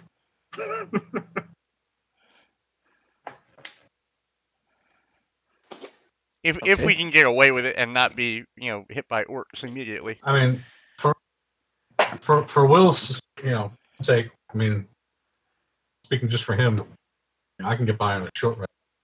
Can we go ahead and close that? Yeah, I'm there. I will close the door. Okay. Yeah. I'll just drag those back into position. Let's not. I think there's also one up here. Yeah, I'm working on it. Yeah, it's fine. I'm just doing it to be protected. What's that plate armor? The old orc. Mail armor. It looks to be. Is it plate mail? It's plate armor. It's plate steel armor. So it's not half plate. It's a full set of plate mail. It's a full set of plate armor. Yep. And the wizardy one had mail, I believe, right? The shaman was wearing chainmail. Right. I'm gonna go AFK real quick while you guys sort things out. Okay. Have a drink. You're back. I'm gonna go to sleep. Okay. That alarm area, it'll Alright. and wake me up. So are you all taking a long rest then? If we can. Yeah, I guess so. Okay. For the sake of expediency, since you've actually managed to take out a large number of the orcs in the area, the alarm you managed to set does not seem to trigger. And you might remember that as you made your way into this part of the citadel, it seemed like the orcs weren't aware of this secret entrance. So you managed to go ahead and take your long rest. And you do it successfully. Oh. So go ahead and restore all your stuff. Holy shit. How much was each pair of? Each pair of orc ears? What was the bounty? It was. I thought it was 50 gold a pair, but I think it's 25. Let me just double check. I thought it was 25 each, but it might be 25 pair. I think believe it was 25 per pair. Yeah. Yes, it's 25 gold per pair. okay. Okay, so you successfully take your long rest. So go ahead and get all your hit points back, all your stuff. The alarm never seems to trigger. Does anyone want the chainmail or the plate mail? Where? Throw it in the bag of No, I'm assuming, but I don't want to. Someone's going to wear it and get use out of it. Can anyone use it? Can you wear it? No, I'm late on. I don't believe anybody in your party can wear it, if I recall correctly. All right, in the bag. What about the chainmail? That's medium. No, I'm sorry, that's heavy. Is it Okay. heavy? Okay. Chainmail is heavy. Chain shirt is Gotcha. full set of chain is okay. So they both go in the bag. Okay. I'm just adding up the value of all this stuff. That plate mail, that suit of plate mail is the biggest treasure we've gotten to date. That's why I'm good. We have a bag of holding. Most valuable item we've found to date. Oh. All right. Great axe. Guys, I'm sorry about the long rest, but I had to go through everything I had to go through for that one. That's okay. I was out of spell slots as well. I mean, Okay. I was unable to cast any more spells until after I've rested.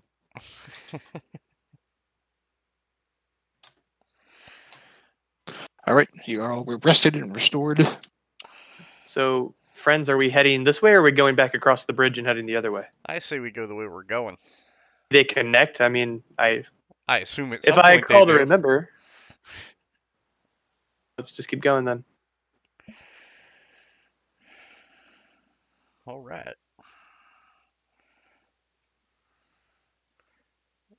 Remember what happens when the mage goes first.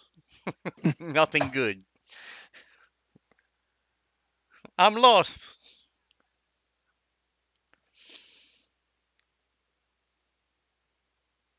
Peering down the hallway, you do see another pair of another wooden door down in the far end of the hallway. You can see what appears to be piles of something, maybe boxes or barrels to the south. Down on the other end of the hallway, there's still this stairwell leading up to a pair, to what looks to be a pair of heavy stone doors. Sorry, not just one stone door. And fixed in the center of the stone door is a blood-stained human skull. That's to our right or to south of us? To the south, up the stairs here. Okay, so skull door there and long hallway down. Yep. And I'm assuming Pant is creeping forward to peek around the corner. Yes, will sneak up to this spot and peek over the barrels and boxes and whatnot to see what is there. Okay. Do I need a stealth check? No. I'm back. Okay. Peering down, you see a number of crates and barrels that have all been haphazardly kind of stacked on top of one another, and there are a number of bundles that crowd this cavern. There's more of a cavern that kind of continues on towards the southeast here. Now I'm kind of... So, sorry, Gilly. that's, for the time being, that's what you see. A bunch of haphazard crates and barrels. Anything interesting in the crates? The crates seem to have relatively mundane supplies as you kind of quickly look around through them, including salted meats, maybe some flour, grains, a couple of what appears to be maybe some oil. Ooh, oil. Flasks, barrels. What's the oil in? The oil looks to be regular standard oil. The whole of it seems to be. The whole of it seems to be maybe some kind of could total to some sort of fixed gold value, but there's probably 500 plus pounds of material. Oh no! I specifically was inquiring about the oil. Is it in a large barrel? Is it in smaller flasks? It's in the oil itself looks like it might be in a smaller barrel and it's only about half filled. Okay, I'll leave it. Kind of curious as to what's in this door to our south then. Okay, Kurt, are you trying to listen? Yeah, I'll listen at the door. Sorry, I was waiting Okay. on whatever you guys were doing over there. Okay, go ahead and make a perception check. Okay. Okay, you hear what sounds like You see what sounds like snoring. At least 3 voices. Oh. One sounds like it might be humanoid. 2 sounds like it might be bestial. Tiptoe. And tell the group. Being behind that door. Did you try knocking on it? Not try knocking on it. Maybe they'll let you in. Will caution. We need not confront every opponent. We can sneak past and still make progress. Yes, but They have something I want. I'm gonna go ahead and Their sneak blood. on down and listen to myself. Okay, go ahead and make a perception check. Receptive than me. You're wrong. You don't hear anything. I don't hear anything at all. Nope. All right, yeah, so I'm gonna walk on back up and I'm just gonna tell him, man, I don't hear anything through the doors, so You're I an think it's- unperceptive fuck. You There's know, people behind that door. I kind of look over at Kent and I'm just like, I think he's a bit crazy right now because he's upset and still enraged about his snick. Going in, boys! Doesn't Okay. think there's anything back here. Are you trying to open the door? No, I'll just walk down to the door and see if anyone comes and helps me. Okay. I know As what- you, Go ahead. Kurt, as you say that loudly, echoing through this stone hallway, you listen again at the door, even where you are, and it sounds like something stirring.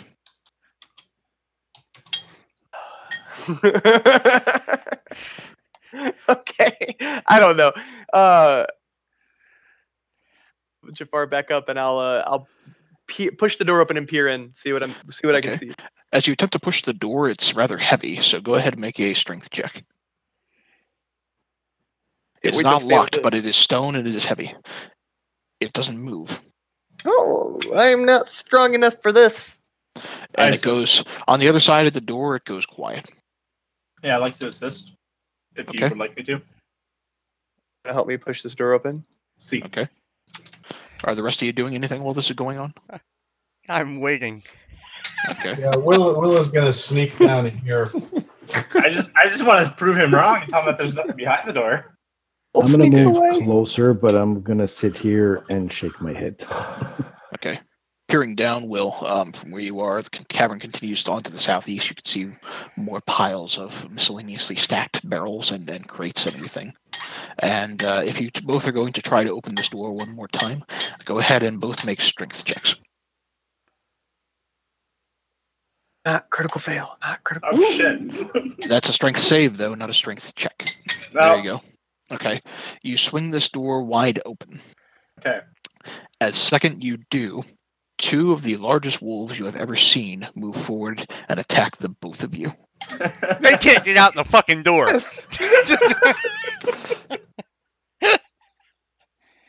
And these are dire wolves. Okay. Roll initiative. Well, first they get a surprise attack against both of them. That's fair. So, the one against Kurt. Well, I knew they were there. I'm not surprised. Yeah, that's fair. He didn't know they were there. You know what? You're right. You're not surprised. So that attack's not going to be against you. Ha! You're not gonna get surprised. Roran, on the other hand, you didn't believe him. You are going to get surprised. Yep, I am definitely surprised. Okay. You get crit. Oh, yeah, that hurts. Okay. So I need you to make a strength saving throw. Wait, I gotta click that button once. Okay. You succeed on the strength saving throw. However, you are taking a total of 15 points of damage. And behind both of these large wolves is what looks to be a large individual with he's wearing some sort of chain, perhaps leather armor, and he just kind of laughs as both of these wolves charge against you. And the scene kind of looks. Oh, it doesn't have a handout for the scene. Damn it. Anyway. It's okay, we can use our imagination. Okay, but yeah, you got this big humanoid-looking fellow wielding a what looks to be a large axe. Okay. Where is? I don't have a thing here for him. I don't think. Great. Oh, there it is. Okay. Yes, he's wielding a great axe. Okay, so I'm sorry. Go ahead and roll initiative.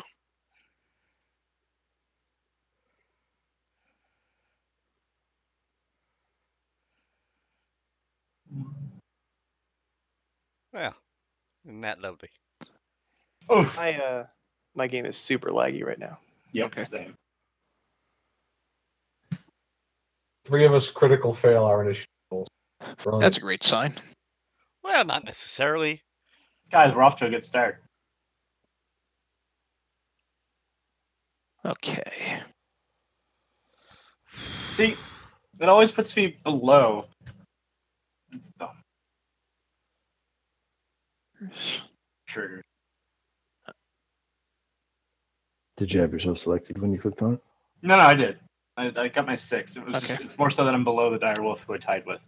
Okay, so at the top of the initiative order, Tuck, you're up first. You got these 2 large wolves that are pouncing almost on Kurt and Roran. That is not sorted. Can I stand next Oh, to no, them, it's not or sorted. am I going to be stuck behind them? Now it's sorted. You can. I'm sorry. What was the question? Can I stand next to Kurt and Yeah. Roran? Like, Yeah, the hallway is probably big enough that you could probably fit between them if you Okay. really wanted to. yeah. So I'm going to sit here and I'm going to attack the left, the left dire wolf. I say, oh, I see how it is.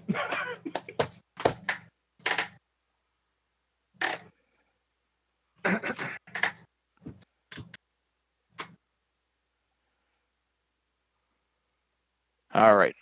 So, if that's the rightmost one, just going to move your character token a little bit so Oh, I can that's see fine. it in the middle here. Okay, so the 20 will hit, the 13 will not. So your staff bludgeons into the weak side of this large wolf. But your punch does not seem to quite connect. Good.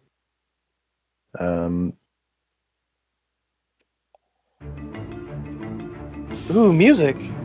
Nice. It's for the boss fight. All right, it's a boss fight, guys. I'm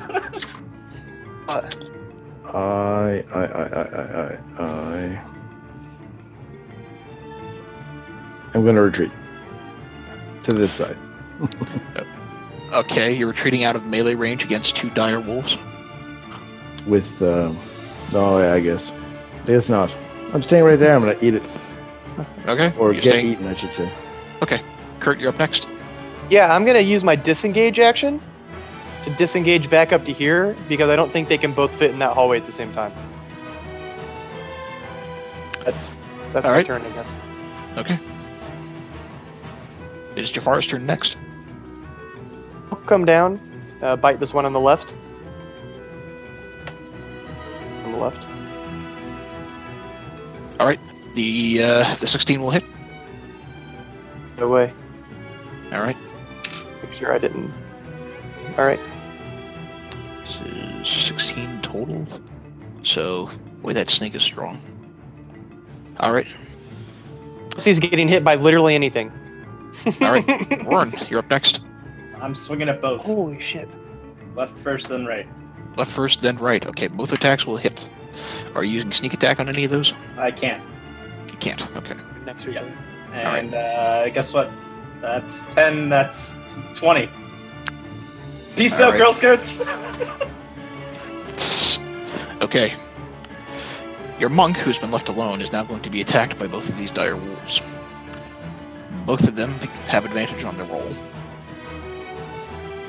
The first one against you is a 20 to hit. You take 8 points of damage. I need you to make a strength saving throw.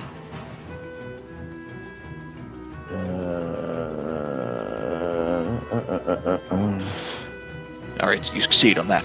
The second one, 23 to hit, doing 13. Your monk is down.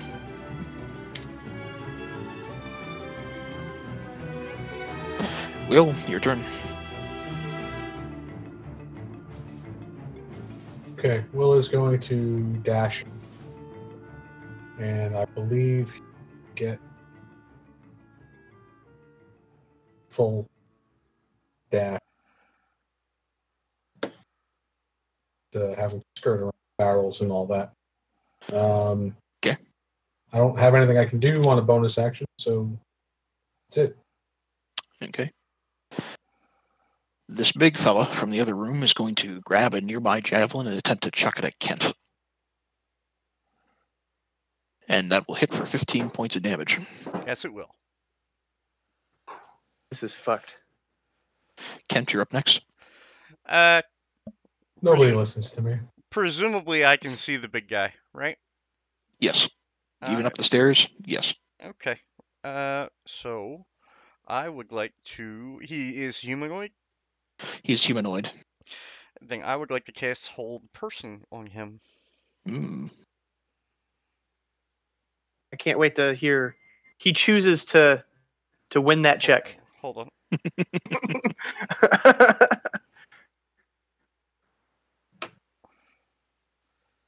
Okay.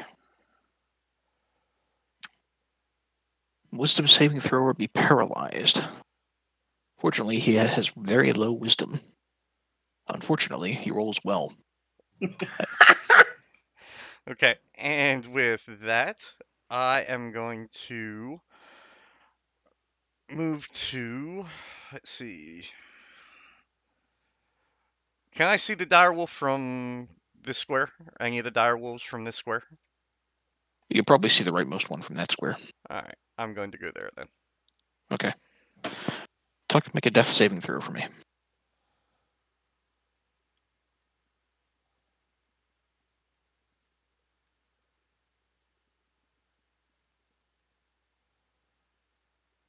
Your music wasn't set to loop. Oh, well. Slightly upset by this. Hang on. Garen, are you there? Sorry, we're just talking to the wife. Okay. Just think need I you to make a got saving throw. death saving throw.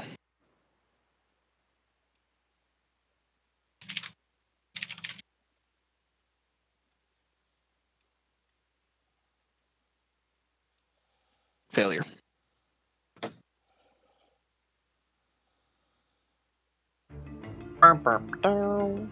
It Start begins that again. again. Kurt, you're up next. I'll shoot that one on the left. Okay. There we go. I might add for your benefit, these guys are really, really tough fuckers. I couldn't tell. Okay. The 12 is not going to hit. What? All right, that's fine. Done. All right, Jafar's next. I'll get him, buddy. Go fly in. Yes, 17 is going to hit. Sweet. And that wolf is looking like he might be on the roofs. Now he's looking like he might be on the roofs. Oh man. Yep. All right. All right, Ron, you're up next.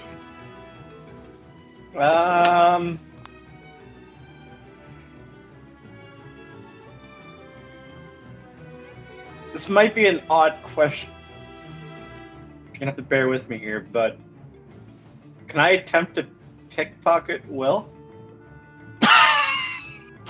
You can. It would be a sleight of hand versus his perception. This is true, but it's more so that I'm trying to get a potion off of him that I know that I gave him, and I probably know which pocket it's in. And he may be willing to let me do it. It's more so me trying to get a potion off of him during my turn. You can grab the potion off his belt. Well, it'd be up to you whether or not you want to let him do it.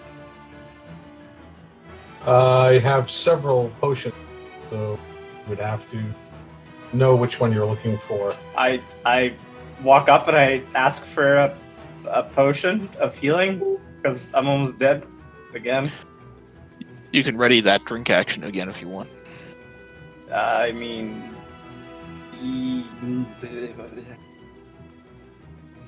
Yeah, I mean, I'll hand it to you on my next bonus action. what does readying an action is that? What does dropping an item consist of? Is that a bonus? He would be handing the item to you. Yes, And- but what about dropping items? What would that constitute as? I would probably constitute that as a bonus action. Bonus action? And then throw it on the ground. Like, what are you? No, I'm just thinking. Hold on.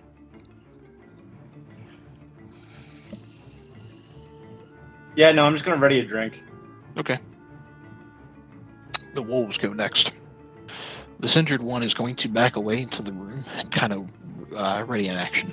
This other one, who's not quite as injured, is going to leap down from the stairs in the midst of all of you, and is going to attempt to attack Will. Oops, I'm sorry, didn't get advantage on the roll. Let's do that one more time. Alright, 12 is not going to beat their armor class. God, I'm in melee. Yep. Will, you're up next. Roran's sitting back there asking for a healing potion. Looking Lovely. very hurt. Well, I'll get to that. I'll survive. He's tagging you in the back asking for a healing potion, and you're getting mauled by a fucking wolf. Well, I know, right? Exactly. He's gonna pick my pocket while I'm getting eaten by a wolf. That's great. I just blew up my whole what I was gonna do. Hold on. I gotta see if that will work on the wolf. Okay. Will the wolf perceive things as funny? No, I guess not. That Well, he's depends gonna on- his intelligence is less than 4, so Maybe not. I'm not going to tell you unless you try. yeah, I'm not gonna waste it. That. One here. Give a choice within range here. Hold on.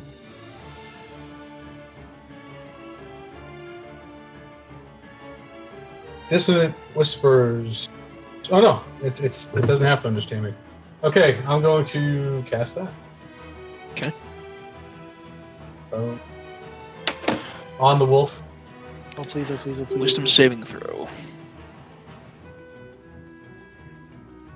Oh, come on.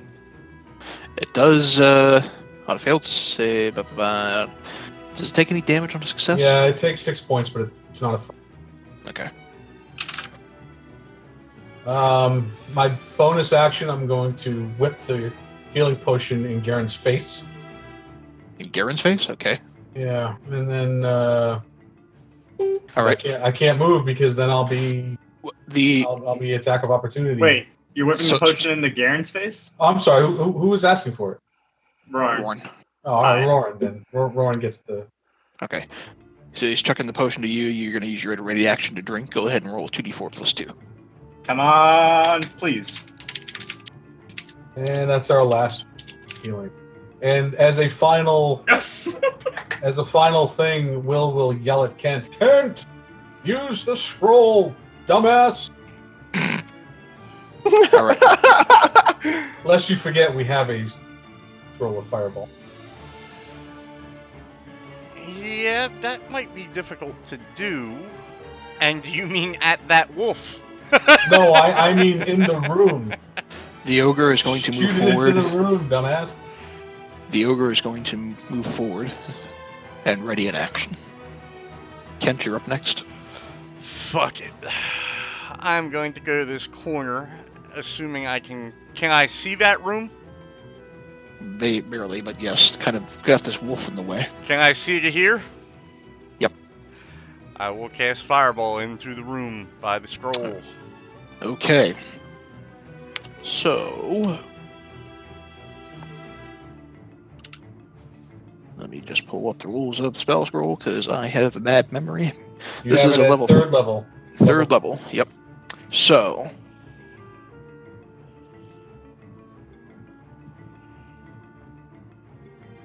spells cast, blah, blah, blah. 10 plus the spells level. Okay. So I need you to make an intelligence check for me as you read from the scroll. Oh, watch me fail this fucking thing. Hold on. Intelligence. Not high enough. Oh, for fuck's The DC is 13. You attempt to read the scroll. You wait a minute. The scroll crumbles to dust, and there is no effect. Tuck, I need you to make another death saving throw for me.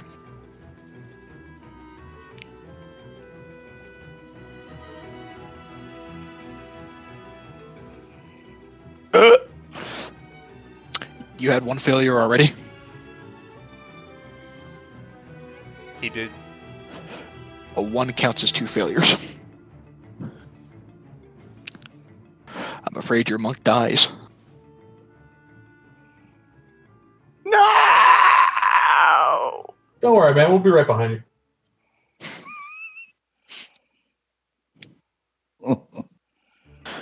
Kurt, you're up next. It's for words.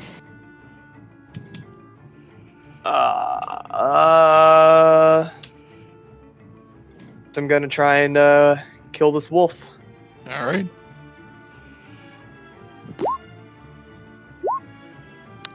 Neither attack's going to hit.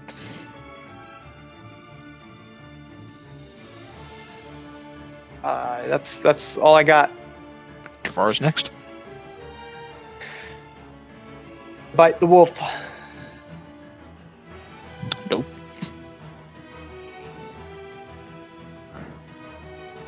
All right, he's gonna move away because he's scared for his life. All right. Warren's next.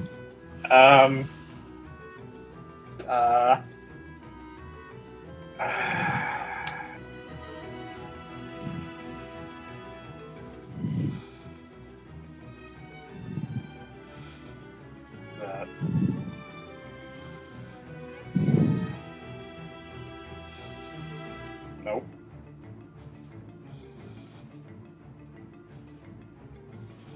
I don't know. All right. The 14 will hit. The 9 will not. Okay.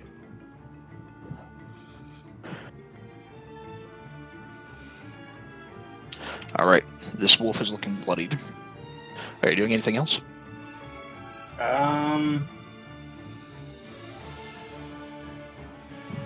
As a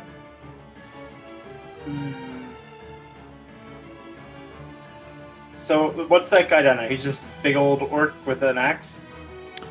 He doesn't even look like an orc. He looks much larger, humanoid, almost a stone-like skin, wielding a great axe, and he's just looking down and kind of laughing as all of this is going on. Oh, that's down. So the stairs are. The stairs will lead up into this room. Gotcha. So there goes my. Yeah. Okay. Yeah. I'm done. Okay. The wolves go next. This injured one is going to hang back. The one in the midst of all of you is going to attempt to attack you, Rowan. Okay. Yep. And crit. Yep. Yep. Your rogue goes down. Yep. We're getting so dice boned. This is not even... Oh my gosh. Will, you're up next. I'm going to try the... Jeez. Yeah, I mean, I still think that's my best bet. I'm going to try with the Dissonant Whisper.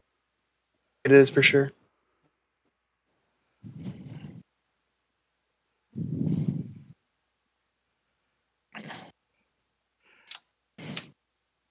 All right. Wisdom save.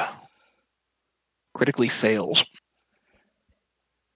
Woo! This the crowd thing is loud. howls. And it must immediately use its reaction to move as far away from you as possible. It's going to attempt to retreat back into the room. I would like all of you to make an attack of opportunity against this wolf. Okay. Does it die of fright? The 11 points kill it? It does 11 points don't kill it, but it's trying to retreat back into the room, and it gives you all an opportunity to attack against it. Do I make mine with my scimitar or with my bow? In your case, it'd be scimitar. Hold on one second, Kelly. I just gotta see something.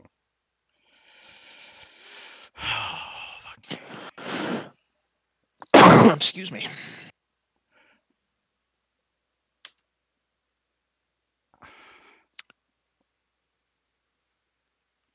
Uh, 1d6 plus 4. Wait, no. Staff is that the staff I have does regular staff damage, correct? It does regular quarterstaff damage, I believe. I am going to expend a charge after depending on what happens. Mm-hmm. Let me find that staff again. Magic items. This is... Well, it doesn't matter. I didn't hit.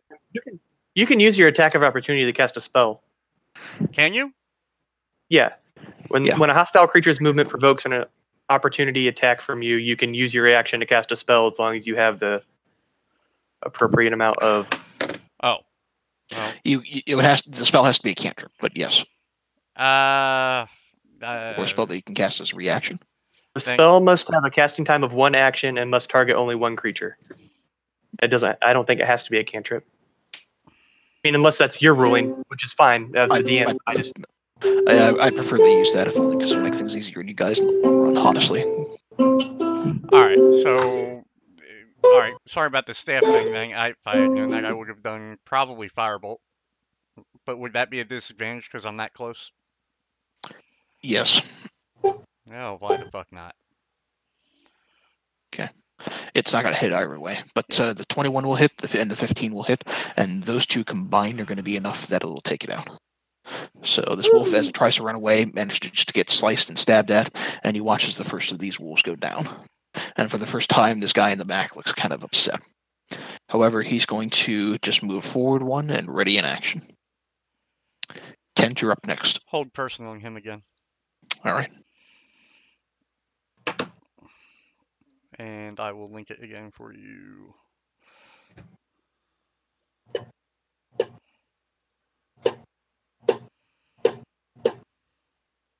Okay. It is a wisdom saving throw. Fails. All right. You're concentrating on the spell. You watch as this ogre stiffens. And He is paralyzed. Boys, if there was ever going to be a time to attack that fucking guy, now would be the time. Well, attack the wolf first. Well, Well, if you whatever attack him, you he want gets to another attack. save. Now, Tuck. Koth, there's a guy laying dead next to you. Tuck. As the last... Are you there? Before I go into this, Karen, are you still there? Okay. Yep. Okay. As the last bit of consciousness begins to fade from you, you open your eyes and the surroundings around you begin to fade. Whatever was made of this dwarven citadel, or this dwarven redoubt, seems to fade away. And you seem like you're floating in the midst of some sort of astral presence. And as you float around, your cock swinging wildly around you.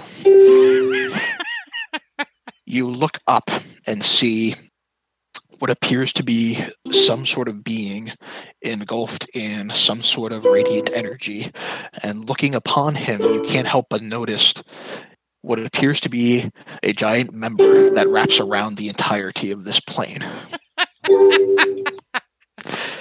And as you look at this creature, this entity, who, by the way, has more than a few female entities surrounding him, he looks at you, grins, holds out his hand, and says, "I'm not done with you yet, boy."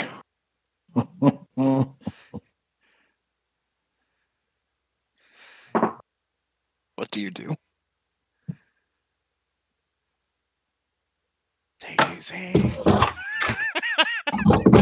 Suck it. This throbbing entity.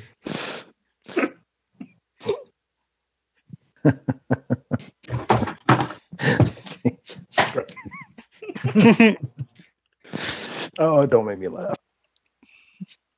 Too late. Oh, it hurts. The spectral entity with a gigantic world-wrapping cock is holding his hand out to you. Yes, I reach my hand out And grab his. and grab his. You feel a force pull you up on your feet, and all three of you watch as your monk comes back to life. Tuck, you gain all of your hit points back, and you gain all the benefits of a long rest. Hooray. Hooray for the good guys. I like it. Whatever. And as you get back on your feet, you hear a voice almost mockingly in the back of your head. It says, "You'll owe me one." What would you like to do? Give him a blowjob. What would I like to do? How long was he frozen for? Right now, Or when looking you up, make a wisdom saving throw. right now, as you look up, you see an injured wolf kind of hanging out by its master. One is dead behind you, and this large humanoid entity seems stiff, as if paralyzed. And you see Kent trying to maintain some sort of spell against him. Okay, let me think about something here.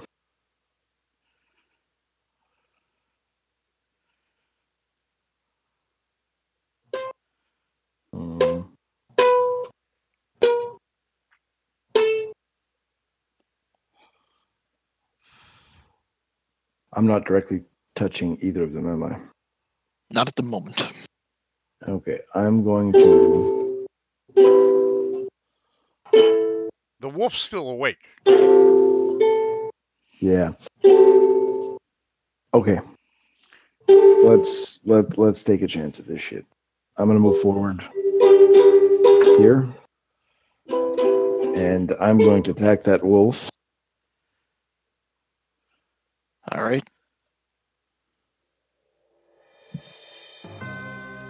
Oh, All right. The 8 will not hit. The 21, excuse me, the 12 will not hit. The 21 will. now, since the 21 did hit, I am going to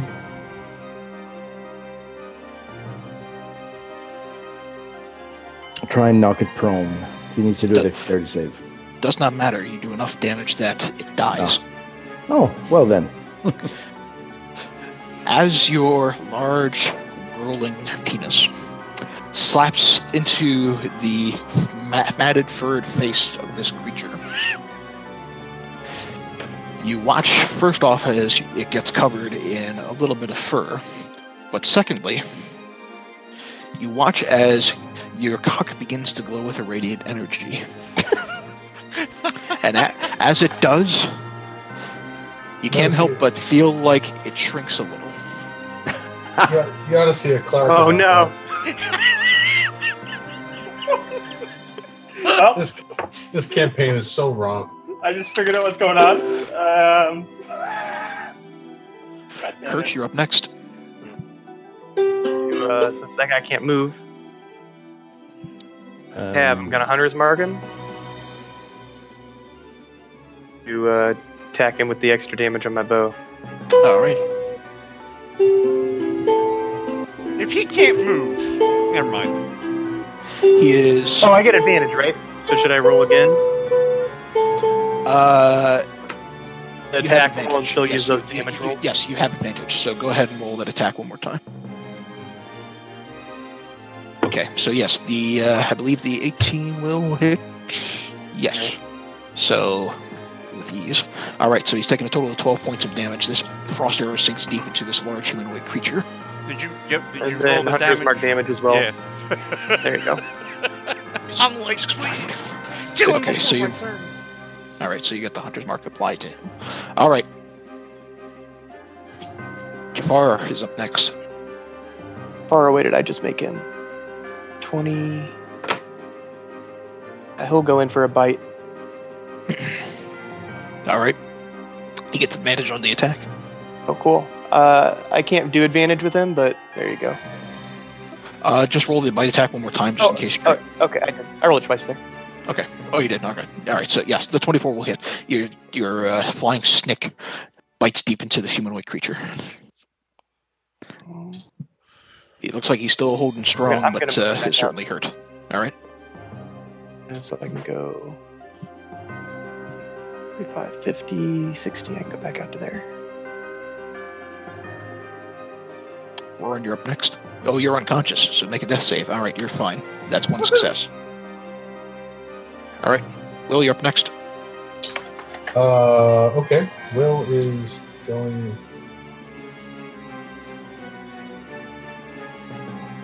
Turn around and cure wounds on Warren. Alright.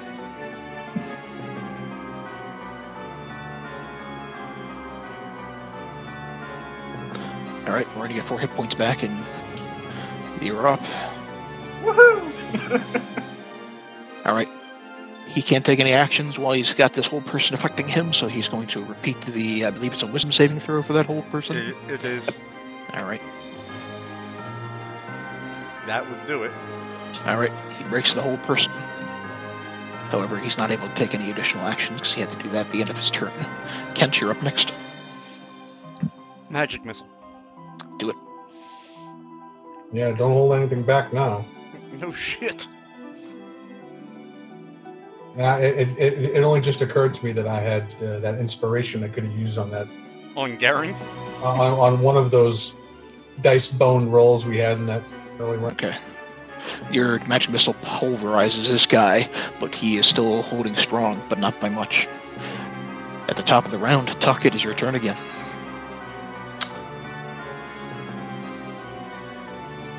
Put him to bed, sweet monk. Plan on it. Or Okay. not. The 7 and the 10 will miss, the 13 will hit. And I'll give you a die of bardic inspiration you can spend on 50-50. If you want to go ahead and roll, add d6 to one of those rolls. the first. The 7? No, the Second, I mean, 10. The 10. 10. Okay. Alright. Go and roll d6. What am I doing? Come on. 1d6. Yes. Yes. So that'll make the cock roll and strike. His strike's So- true. This guy, this big bastard, is on the ropes. And he's looking pretty, well, slapped. Ready to take any So- addition? Go I ahead. don't know if it's worth doing or not, but on that last one, I'd like to try and knock him prone. Alright, he has to make a strength saving throw if I'm Cole. The dexterity. Dexterity saving throw. Yep. 15's probably going to beat it. I think your DC is either 12 or 13. Yeah, no, it's 13, I think. Okay. Kurt, you're up next. I'm gonna shoot him All right. with my bow again. All right. I believe he's still affected by your hunter's mark. Dang. All right. The 23 will hit. So, 7, 9, how 11, do you 12, want to do this? 13. Right in the cock. For hurting my friend's giant cock, I'm gonna hurt his. Okay. Full damage, so it's gonna shrivel up before it explodes. Okay. You aim your bow just so and manage to strike him in his member. You watch as, almost like a cartoon, he grips his balls in pain, and somehow, by sheer force of will, it seems like it just shatters. And he crumbles over, his knees buckle in, and this large creature gives the most effeminate sound you think you have ever heard from something so big, as it collapses over and utters its last, gripping its balls in an unending pain as it dies. You're out of combat. Oh, All right, I'm going to go ahead and just take my rapier and just stab it directly into the direwolf's head that's in front of me, and just kind of lean forward and just be like, pretty much winded, out of breath. All right. You stab a dead wolf, a dead Yep. dire wolf. Yep. Well, that was fun. Was it? it was, because it was scary as hell. Now, Tuck, as you're in this room, you get a better sense for it, and as you attempt to catch your breath and kind of wake up to the area around you. The room itself is covered in poorly cured animal hides and is illuminated by smoking torches and bronze sconces on the wall. The smell here is just foul. And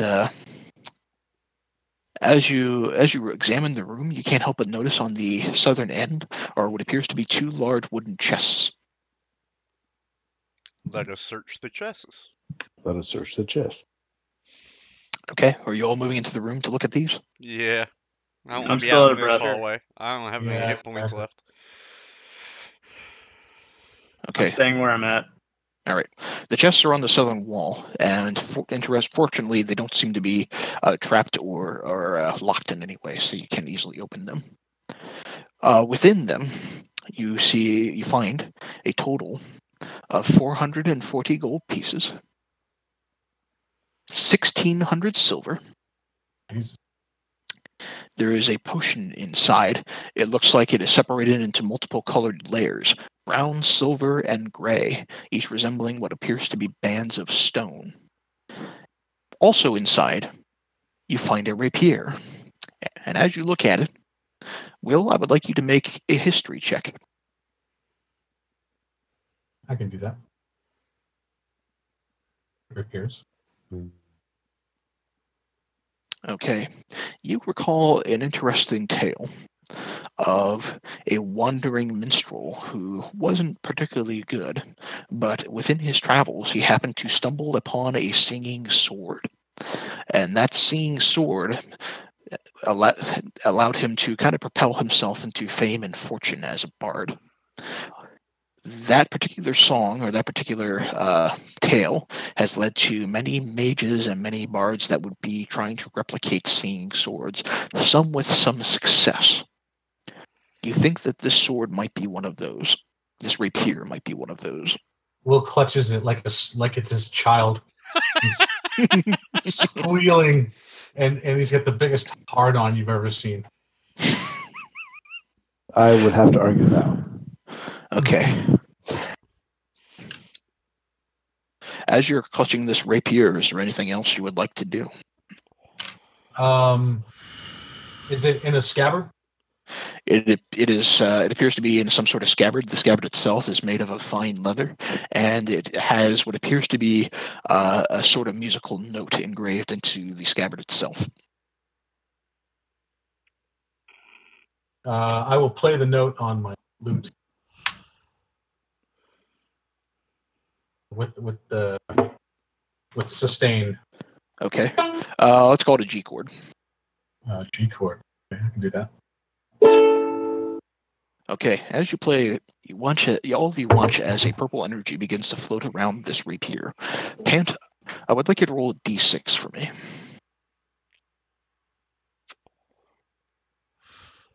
Not good, not bad. A 3. Okay. So, The number of the counting shall be. okay. So, you listen for a minute, and you watch as the rapier begins to hum with a well-known popular ballad, and it crackles with a sort of thunderous energy, and it sings a popular ballad that sounds like this.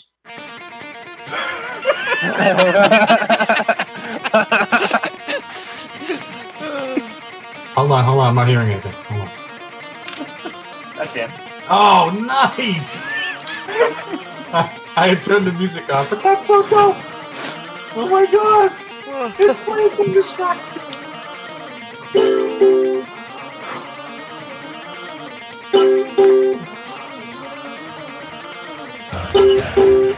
Love it. I love it. Will is like giddy as a schoolgirl. He is so excited. Warren chuckles to himself. That is the singing rapier. Roll a d6 and consult with the DM to find. Popular ballad. Oh, all right. So it's playing this song and it's playing it well. I take it. Yes. And I will immediately pulls out his lute and like starts to accompany it. All right. Does it do anything as he contributes to the presentation? You make a performance check. Awesome. Okay. Boom.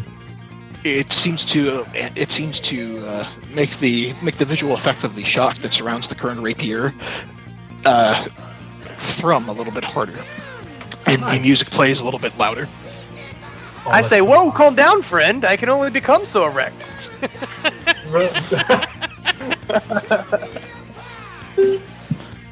What was that you were saying about my campaign again? God. You're welcome. Awesome. Can I just take a look at the armor that this large humanoid was wearing? So what's not in the chest? What else do we find this? Before we continue on, are you just going to allow the sword to keep singing? No, I'll return it to the scabbard. Okay. All right. This is the greatest thing that has ever happened to me. So you can have a compass on it now.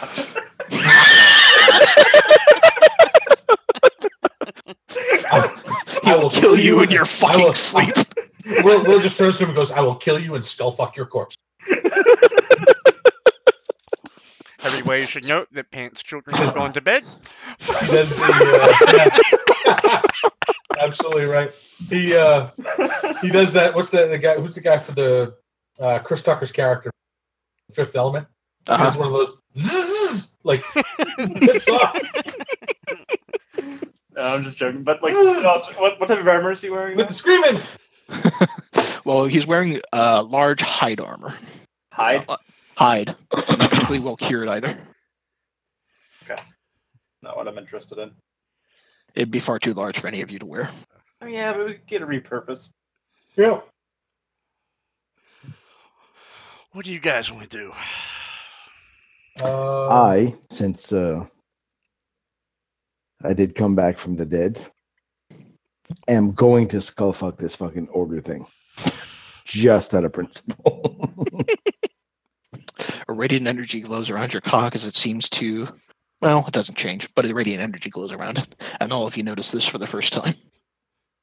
That's amazing.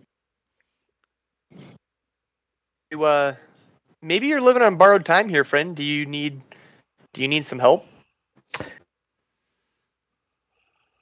I think I'm okay for now. I don't want to see what happens when your dick gets to 0, if you know what I'm saying.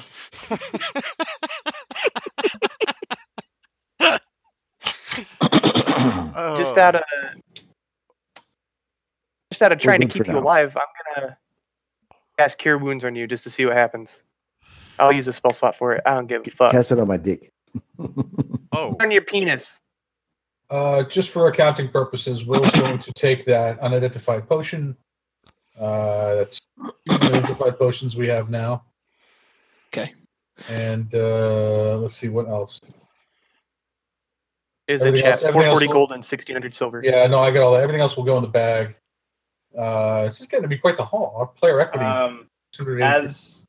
As you're casting that cure wounds, I'm just gonna go ahead and cough up a little bit of blood here. All right, as you're casting the cure wounds on his member, your hand glows with a sort of radiant energy, and it seems to, or not a radiant energy, but a nature huntery sort of energy, and otherwise it seems to have no effect. All right. Well, I tried. Damn you. Who else needs a cure wounds? Roran? Guy coughing up blood, Roran. Oh, I healed you once. I will heal you again if you're still being a pussy about it. Seeing as how I'm at 4 HP. I will. Yeah. Well, there you go. Oh wait, I'll cast it. I'll even cast it. That's At 4 more level HP 2. than our dead friend had. There you go. I was also dead. Thank you very much. You get Okay. 14 hit points. Should be. Is that on Roran or is that on Kent? Who was worse? It all depends on what you who you consider worse. Well, Roran's at 4 hit points. Kent's at 5. oh well, no. Kent gets level. Kent gets that one. Okay. And this one will go to. So you get 14 hit points back. Roran gets 8. I got it. Oh, that's All a right. good healing. Almost out of. Better than my 3 that did nothing. We need a Haley cantrip.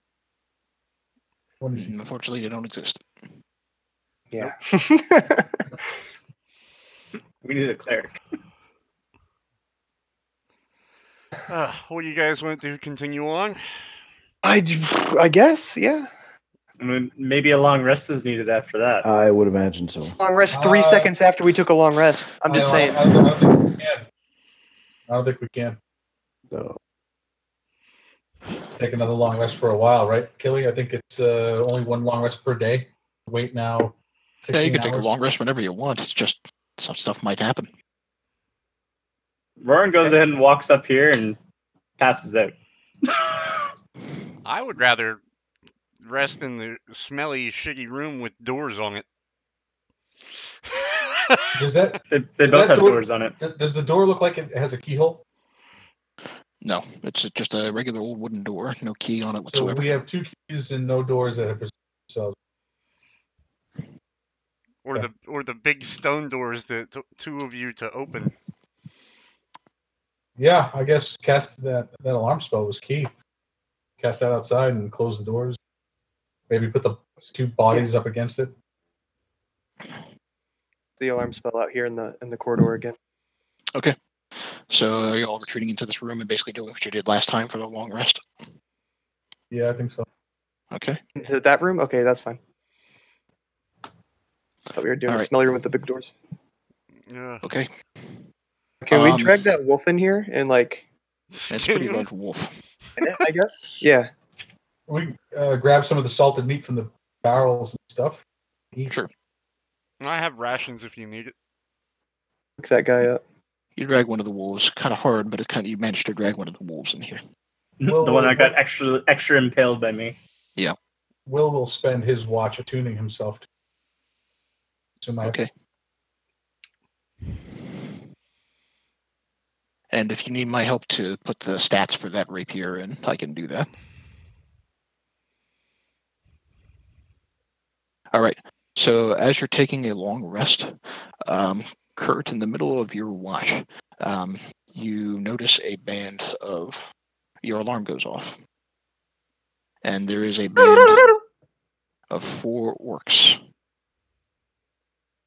that you can sense stop here, look up, and then just retreat right back on down the hall. Like up into here. Sorry, I'm trying to click. They Look up.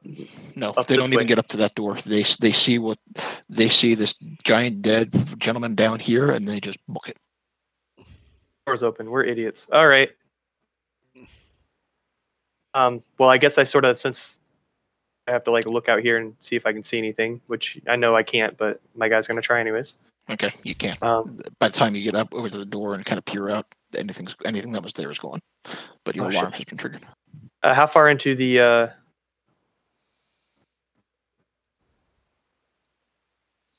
I'm sorry, what? You cut out there? How far we- into the rest are we? Is who was asking. Oh, you're about halfway through the rest. You'd be currently at watch while everybody else is kind of sleeping. All right. If I can't see anyone out there, I guess I don't really wake anyone up. This makes me scared. I'm now alert, I Okay. guess. If you're alert and you're kind of watching and waiting while still trying to maintain your rest, nothing at the time seems to happen. And Next part of the rest, I'll definitely let them know this happened. by the end of all of this, then all you will say you finished your long rest. You've woken up. Kurt informs you of this. Just go ahead and restore your hit points and your spell slots and everything. Okay. I know what my next spell is going to be when I learn it.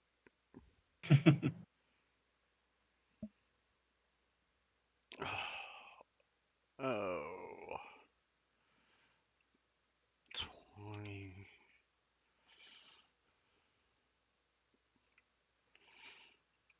Man, I'm glad that hold person worked. Yeah, that was huge. Can Roran go ahead and cut off the ears of this direwolf? Sure. No bounty for There's no bounty He for it. starts cutting off ears. I'm a bounty collector. A ear collector. rather. There's no bounty for direwolf ears. There isn't.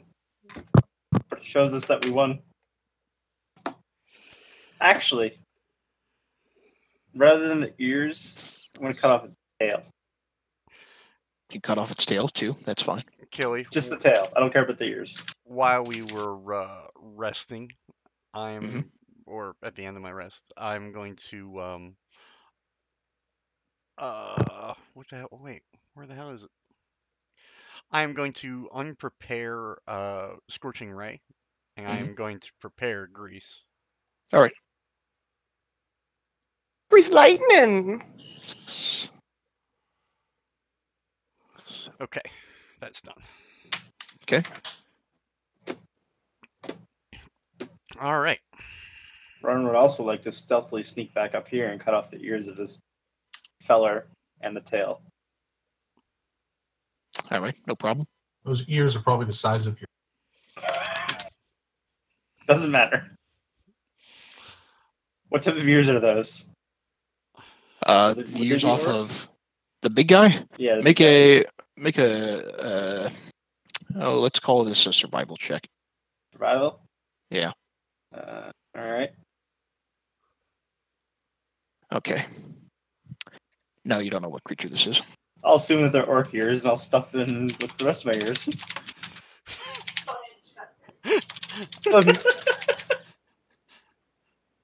All right. You guys want to venture forth?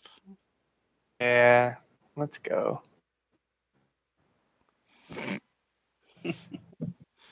Well, guys, look at it like this. Works around somewhere. I'm not taking point this time. To track them, I'm pretty good at tracking things. Is that a door in front of us? It's like a door in front of us. Maybe we should check the door in front of us. There's a door over there. Yes.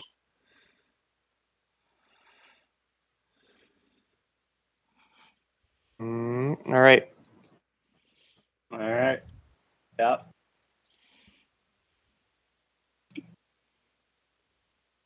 You know, I miss the days when Will would stealthily sneak along and cast illusion on the door. Illusion this door so that I don't get fucked again, like I did opening that other one. I'll help you open the door. Fuckery. That's all there was. It looks like a regular. Will do. Is there a keyhole? There's no keyhole. It looks like a regular wooden door, much like the one leading to the barracks that you came Will out. will do the old stealthily crack open the door. Okay. While using minor illusion to show a closed. Okay. You don't need to make any sort of check. Peering inside, it appears to be perhaps there was some evidence of a couple of orcs, you assume, probably staying in this room. But at the moment, peering inside, nothing's inside. Amongst the outline of this room, you do see what appears to be 4 bunks made of oversized straw pellets and some other simple furnishings. There are barrels, crates, and sacks that line the walls of this chamber. Let's spend some time searching. Is everyone down with that? I'm down with that. I searched this corner. Yeah, let's divide and conquer. We'll each quadrant. All right. Why don't you go ahead and make perception checks?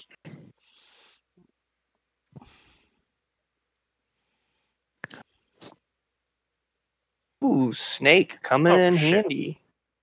At 20. Peering around, your snake chirps, and Kurt, as you look to see what it's kind of tripping away at, you do notice an old iron cauldron underneath one of some of the bedding that makes up one of these bunks. But there's all sorts of what appears to be some sort of centipedes or ants or something surrounding it. I believe that's called a chamber pot, sir.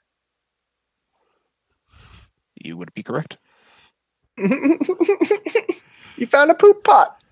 Thanks, snake.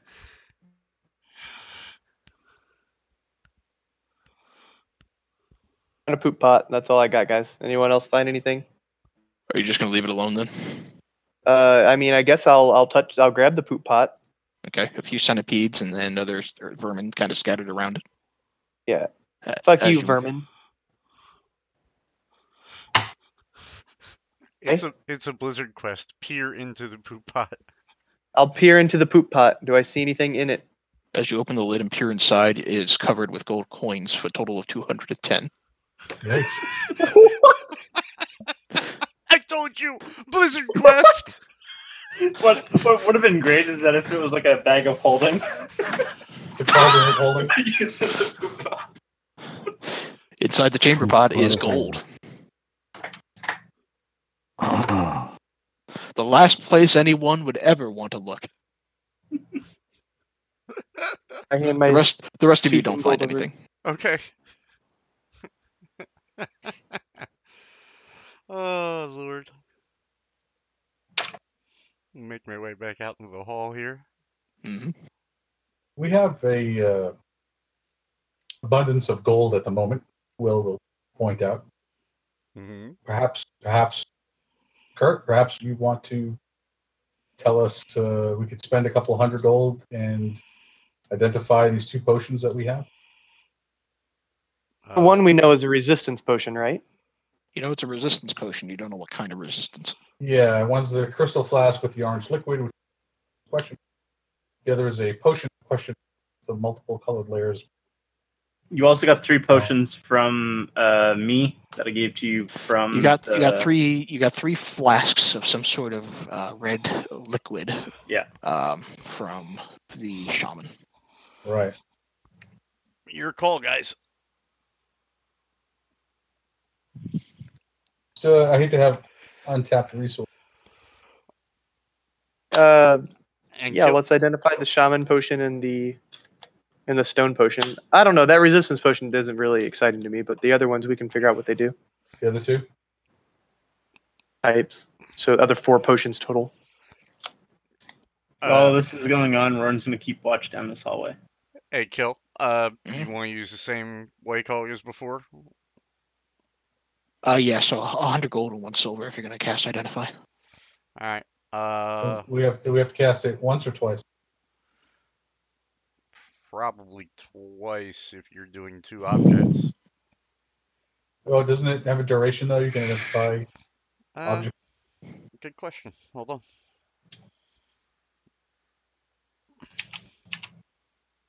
And when I click on it, it does nothing. Oh, there it goes. Yeah, it's got it. You choose one object you must touch throughout the casting of the spell. If it is magic or some other magic imbued object, you learn its properties and use them. And how many charges it has. You can learn whether you try to figure out what it does. Well, not the so we need to cast it twice. So that's 200 gold and 2. Yeah, if you're going to cast it. So we're going to identify the multiple colored layers. Mm-hmm. Okay. And the one of the flasks of that red alchemist.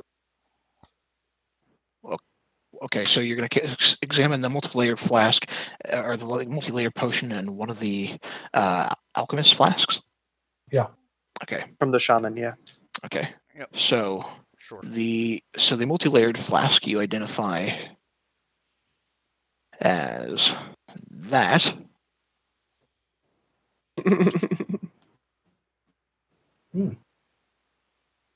Okay. And the shaman's flask you identify, and I don't have a magic thing on here, I'll have to add it later, as alchemist fire. Ooh, A flask Greek, of alchemist's fire. Greek fire. Can I just make a suggestion real fast?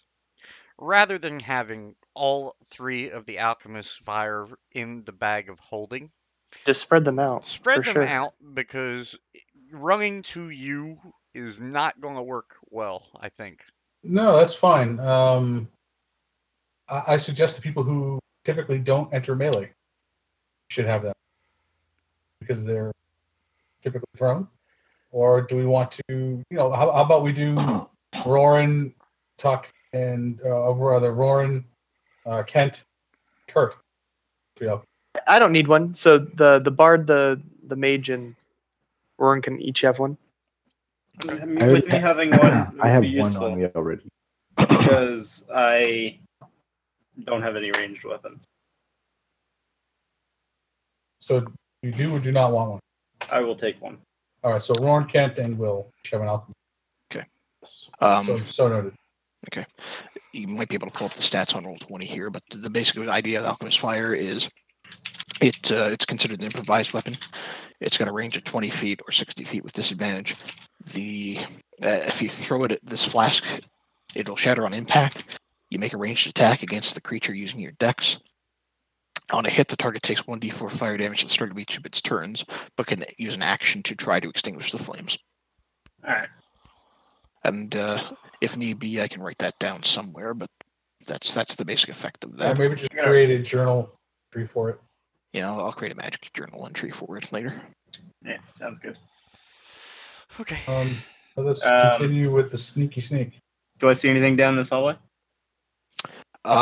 Peering down, you see a thin hallway that continues to the south. Well, peering around the corner Suggesting that, seeing as how I am a rogue, you guys should let me sneak on ahead. I do a check to see which way the people went that triggered my alarm. If they went south down this. Okay, so before you make that But check, if I can track I'm more. just going to reveal some more of this area here. As you kind of make your way down into this area, you can see more stacks of crates and everything. Whoops, that's the wrong button.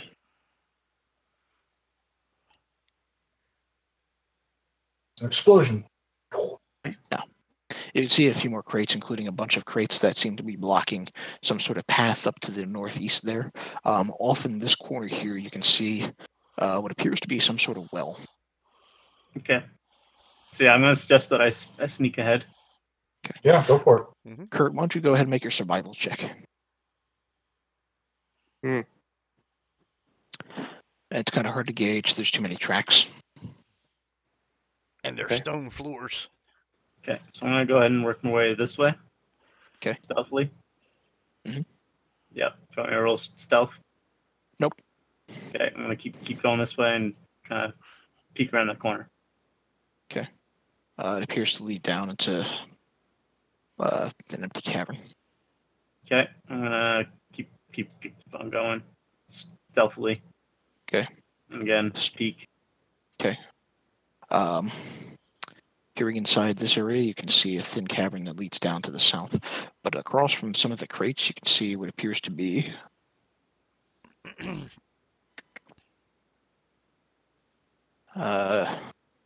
you can discern what appears to be maybe a cage door of some kind. Okay. It looks like it's been flung open. Mm-hmm. So it's open. The cage door is open. Okay. Yeah, I'm going to work my way back and inform the others.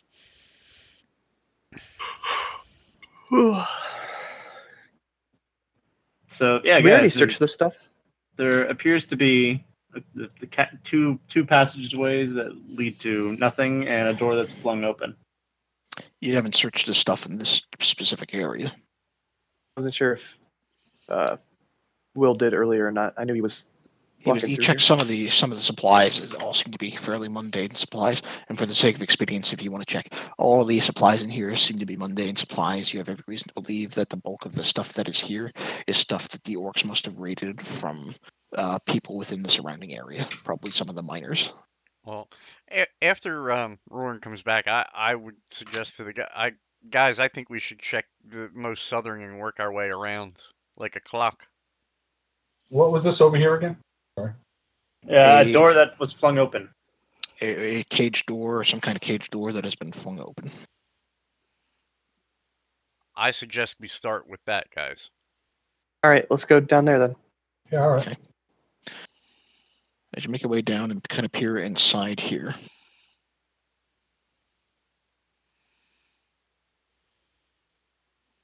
you can see the chain. What it serves as this cage door is actually a bunch of rough-hewn saplings that serve as sort of a barrier.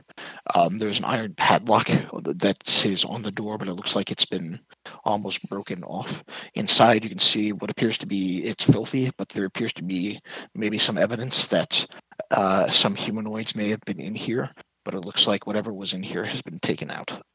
Can I go ahead and try my silver key on the lock? Broken lock? I've got the key, but if you want to try it. I have a silver key.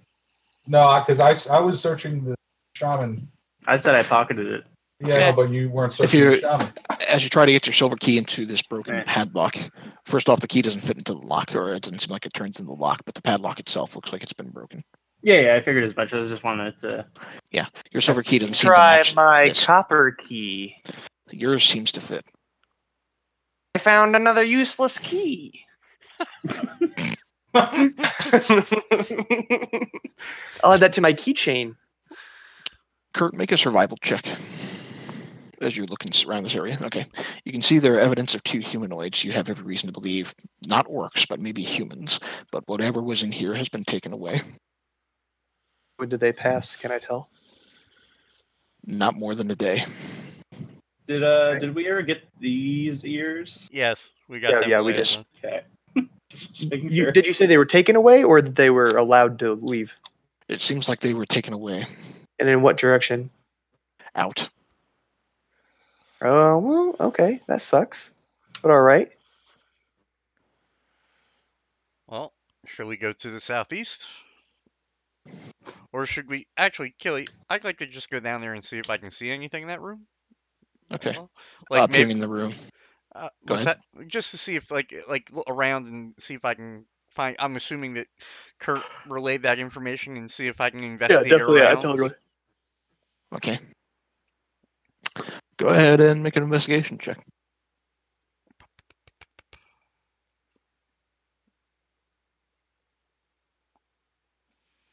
It's kind of hard to discern anything in here. Okay. It looks like it was served as some sort of prison.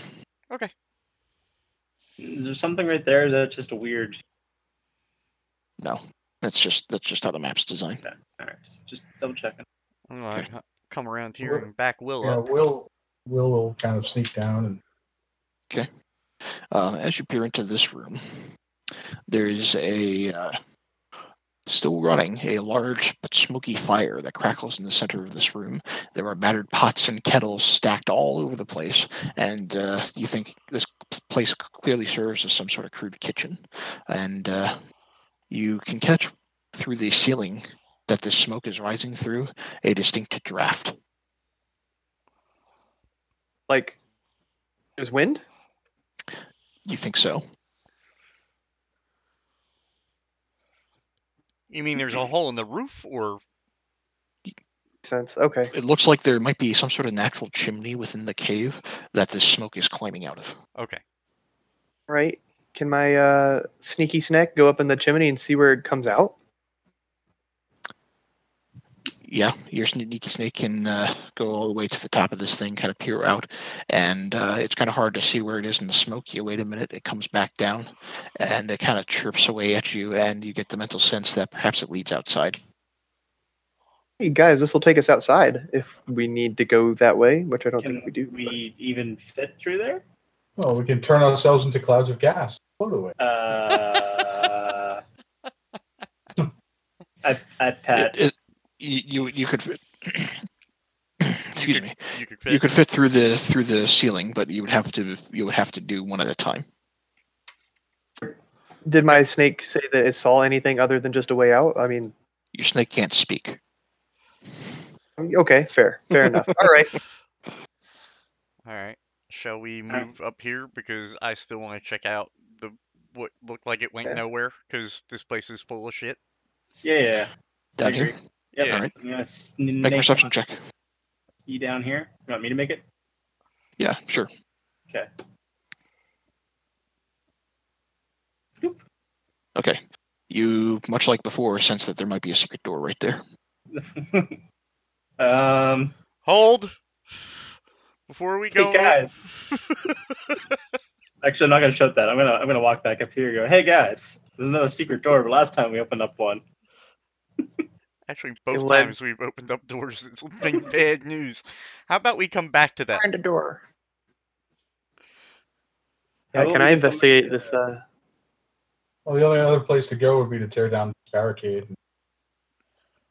Yes. Can I sneak back down here and listen up against this wall? Okay. As you listen, you don't hear anything. Kurt, are you kind of inspecting that well there? An investigation or a perception, but I am Okay. looking at the well to see what's up. The well itself is an old well full of what looks to be murky water. Go ahead and make a survival check if you want. Sure. I love murky waters. Okay. That makes me miss Erky Timbers. It's kind of hard to discern much else other than the well. The water that seems to fill this well is natural. Can I walk up to it and toss in a copper? It sinks to the bottom. Does it take long to sink to the bottom? You can't really discern the bottom. It's too murky. I meant sound-wise. You can't hear it. All right. How the hell? Never mind. How the fuck do you hear a fucking wiggle hit a bottom of a well through I water? don't know. Maybe. I'm tired. Leave me alone. I'm tired and sick.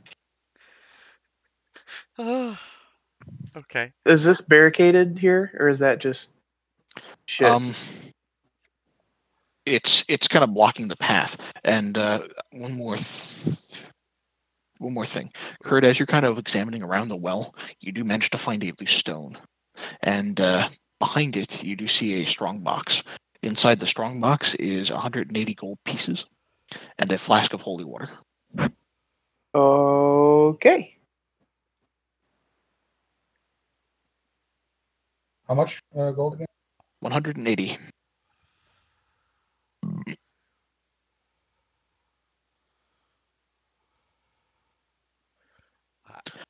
I missed the check the first time, but yeah, you find that. Found that? Which one of you guys found that? Kurt. Yeah, I give it to you for the pack. I'm just going to say Kurt holds on to that holy water now. Kurt, you got a flask of holy water in your inventory. Okay, but yes, looking at the northeast, you got these mundane supplies that don't look like they'd be too hard to take down, but they're kind of blocking the path leading in that direction. Go down or up. Well, if we I'd can say we open do the secret door. Yeah. if we can open the secret door quietly, it'll probably make less noise than climbing or moving. I'll Does leave the- that to does you, the- Mister Not a Rogue. Does the silver key work in the secret door? Silver key work where? Secret door? No, the secret door is made of stone. It looks like it works much like the other ones, where you kind of just press a loose stone in the masonry, and it kind of just shifts over. I pressed a loose stone. Okay, the stone shifts over. Oh, please don't be. Peering inside, it a looks to troll. lead into another hallway. That seems to lead into another end of a secret passage. Stealthily gonna sneak down here, and then I'm gonna put my head up against that wall. Excuse me, I'm sorry. You don't hear anything. Then do I see the button to get out? Yep. I walk back and I inform crew of no noise, and there's another button that goes into another room. Say, let's go for it. I'd like to inform our monk that we are traversing this again. I will make room if he would like to go ahead. No, it's okay. You can be in front of me.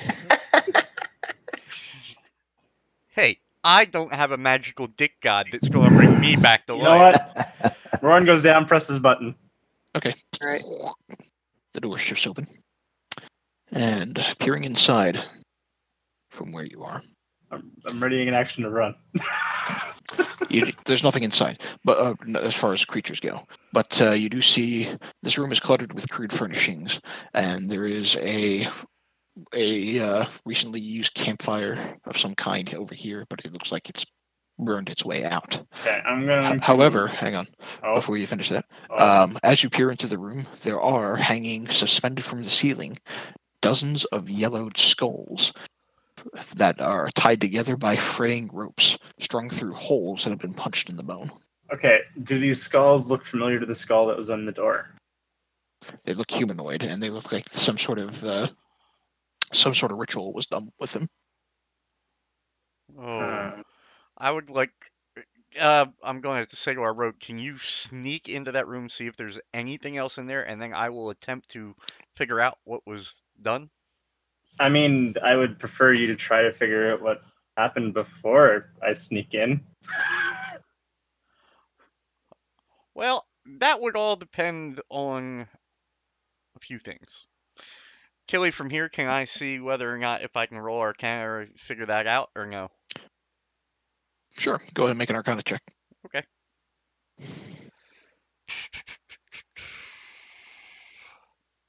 Okay. The yellow skulls seem like they might be part of a dark, not necromantic, but perhaps some sort of dark, shadowy sort of magic. And peering inside, you think maybe this is where that shaman woman was hanging out. Okay. I don't get the impression that there's any lingering spell shit going on. It doesn't appear so. Okay. Okay, go ahead. Well, what's going on in there? I'm relaying what was just told. I think that there was some rituals that had gone on here by the shaman that we killed. Kurt, as you wander in, a whole big fight. No, I'm kidding. Nothing happens. Fuck it, let's go. You do get a better view of the room to the north here, however, and there's an iron door leading to your north. I checked the desk. Okay. The desk itself is covered with what it looks to be maybe alchemical supplies, although there's nothing currently brewing.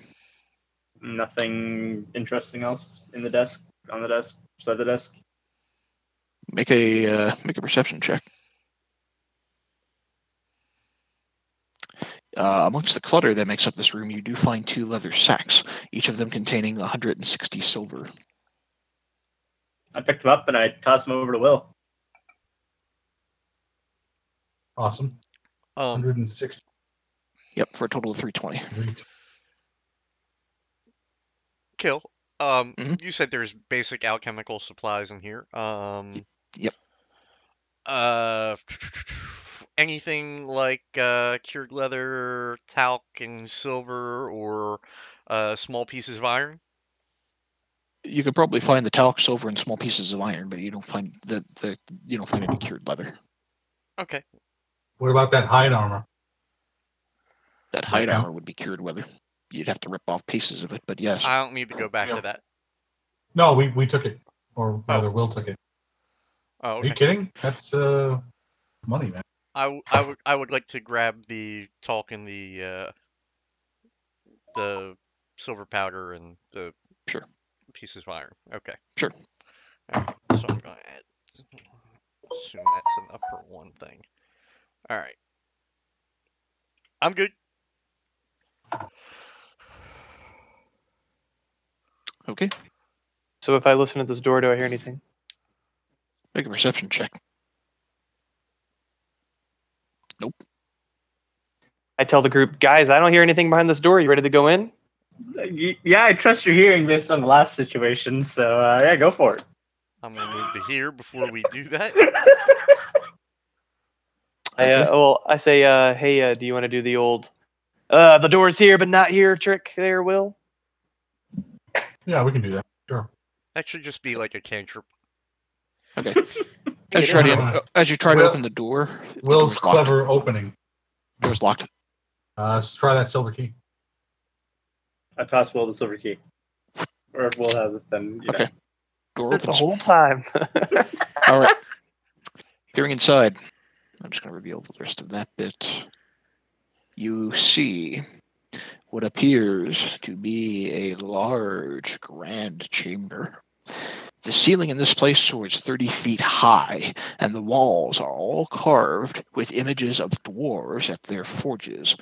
There are a set of a large stone door on the north and this one on the south that you're entering in from. To the north, you see several old skeletons that lie scattered. There's a gate of wrought iron that stands on the western wall. In the center of this floor is a natural rift that descends sharply down into the darkness.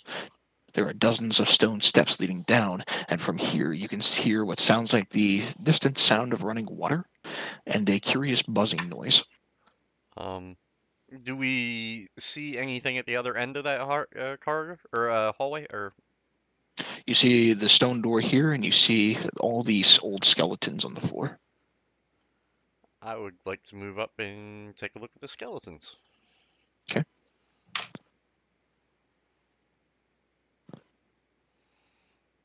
All right. Let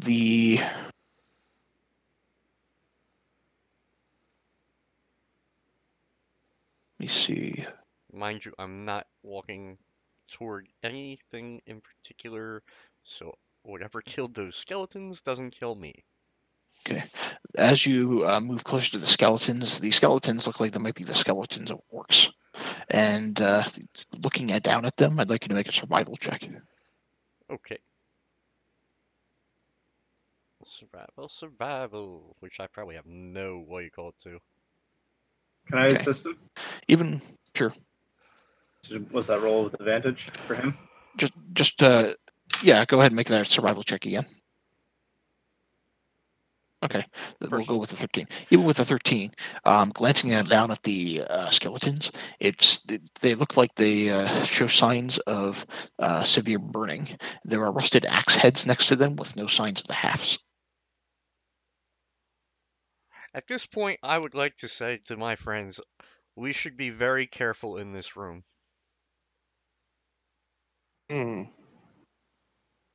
I have a feeling that there may be a trap.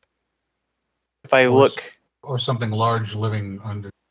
if I look down into the rift, Mm-hmm. I mean, I know that extends like only 60 feet, but can I see anything down there? Make a perception check. No, it descends into darkness. What about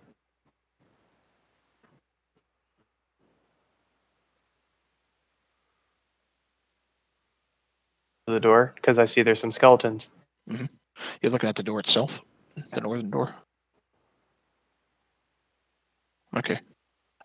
Make a perception check. All right.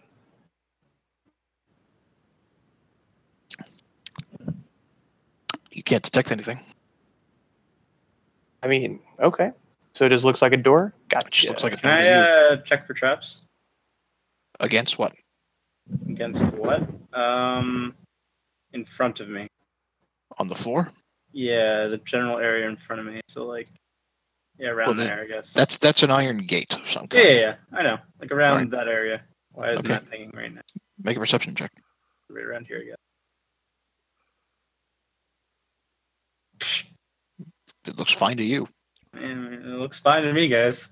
I just say maybe I'm having misgivings, but I don't want to get all of us blown up again like I did in the Sunless Citadel. What else is going on? All right. Where do we go? Well, Down. Go down. you don't want to check the Go north down door into the first? dark? Or check the door?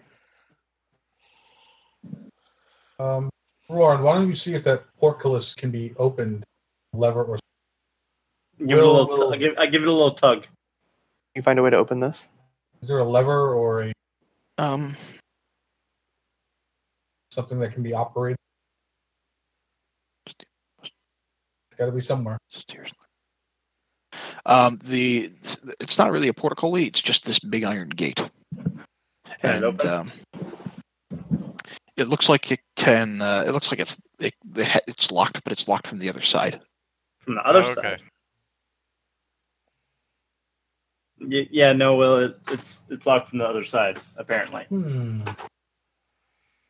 Oh, fuck Alright. it. I'm gonna go up to this door and listen. Okay. Oh, Jesus. As you go up to that door, yeah, go ahead and make a perception check. Yeah, figured that was coming. Okay. As you examine the area around this door, you notice on the walls next to this door appear to be spouts. I back away. I'm backing away from the way I came, which would be this way. Now, I'm going to say there are spouts near that door. Can you check for traps up near that door? Sure. Will's Sure. gonna-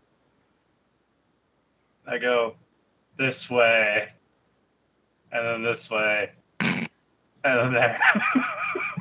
Boy, you guys don't trust anything I do with these dungeons.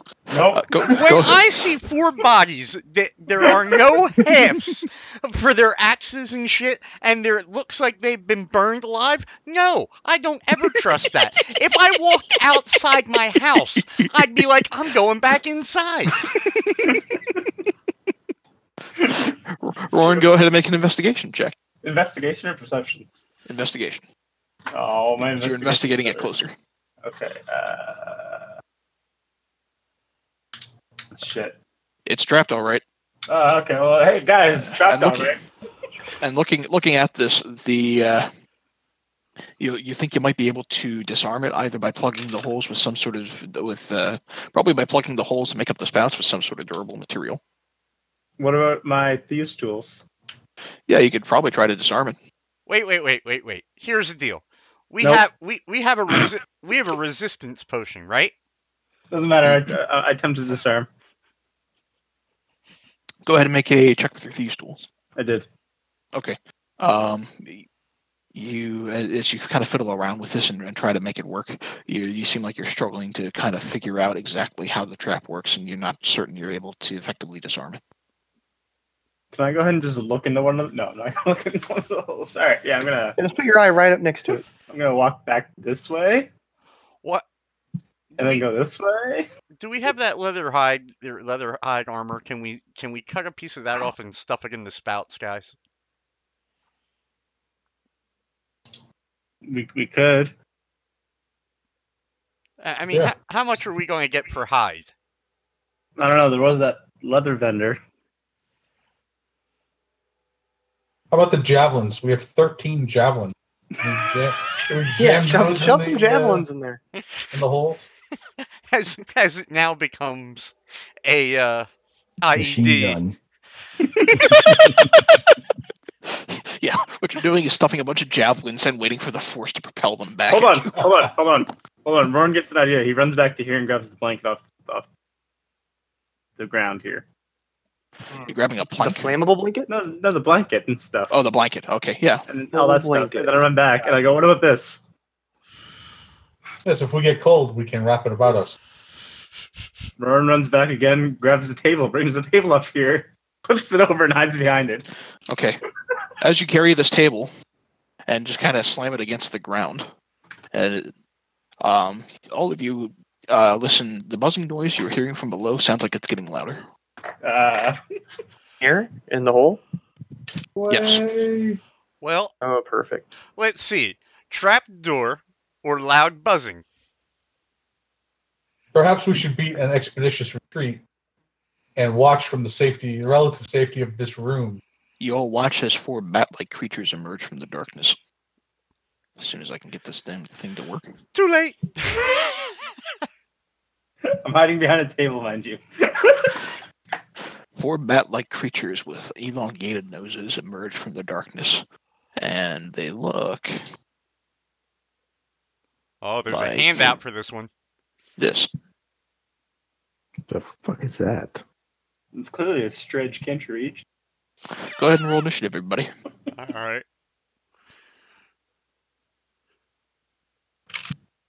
Seeing as how I'm hiding behind a table, am I hidden?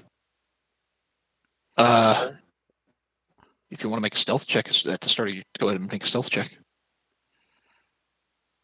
Nope, you're not hidden at all. I assume I'm hidden. All That's right. a bad assumption. Fuck. I rolled a 13. Okay. So these creatures go first. Oh shit. Oops. Sorry, I didn't mean to do that. He's Okay. like a lot Each of these better creatures luck. fly. One of them flying here. Man, we all rolled 15s. And we still don't 5, end up 10, beating it. The thing's 30, initiative. 35, 40. One right here. Uh-huh. 10. One right here. And one right here. And each of them are going to attempt to stick their elongated noses into your bloodstreams. The one against Kurt will not attack, will not hit. The one against Roran is a 21. Yep. All right. You take 4 points of piercing damage, Mm-hmm. and this thing is attached to you like a needle. Mm-hmm.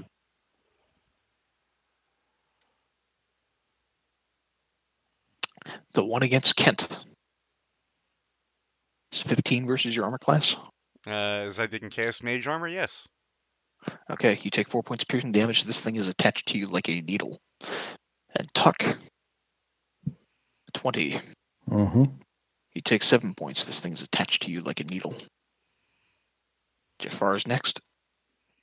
Oh yeah, he's definitely gonna attack this little fuck that tried to hurt me. Okay. Yep. Strike. All right.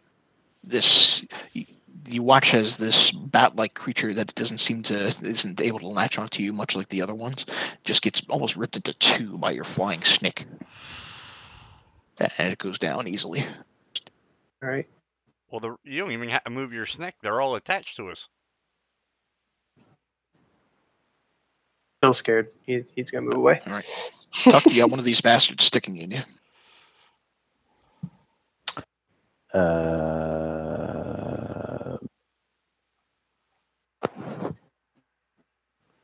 Can I attack it? Is it? Yeah, you can attack it. You would attack it normally. You don't get advantage or anything, but you can attack it. This is gonna hurt because I'm literally hitting myself. But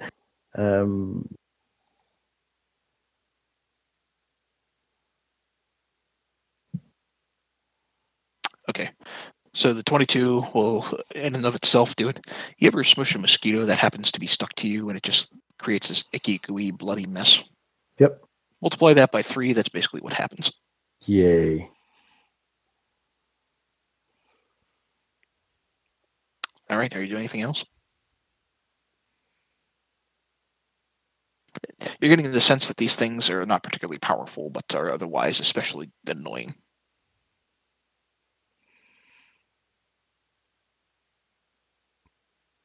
Gare. Gare? Oh, sorry. Are you doing anything else for your movement, or?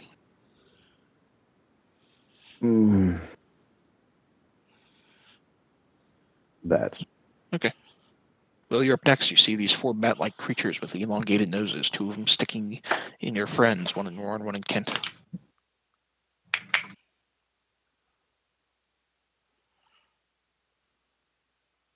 Band, you there?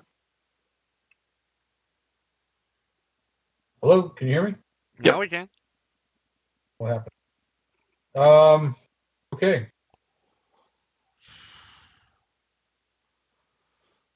I've gone Dash. I'm gonna dash act. No. Okay. I'll go. Let's see. 1, 2, 6. Full move for me. Okay. I don't know that I'll be able to do much. I'll dash action. Okay. Up to here. All right. And in case someone needs healing.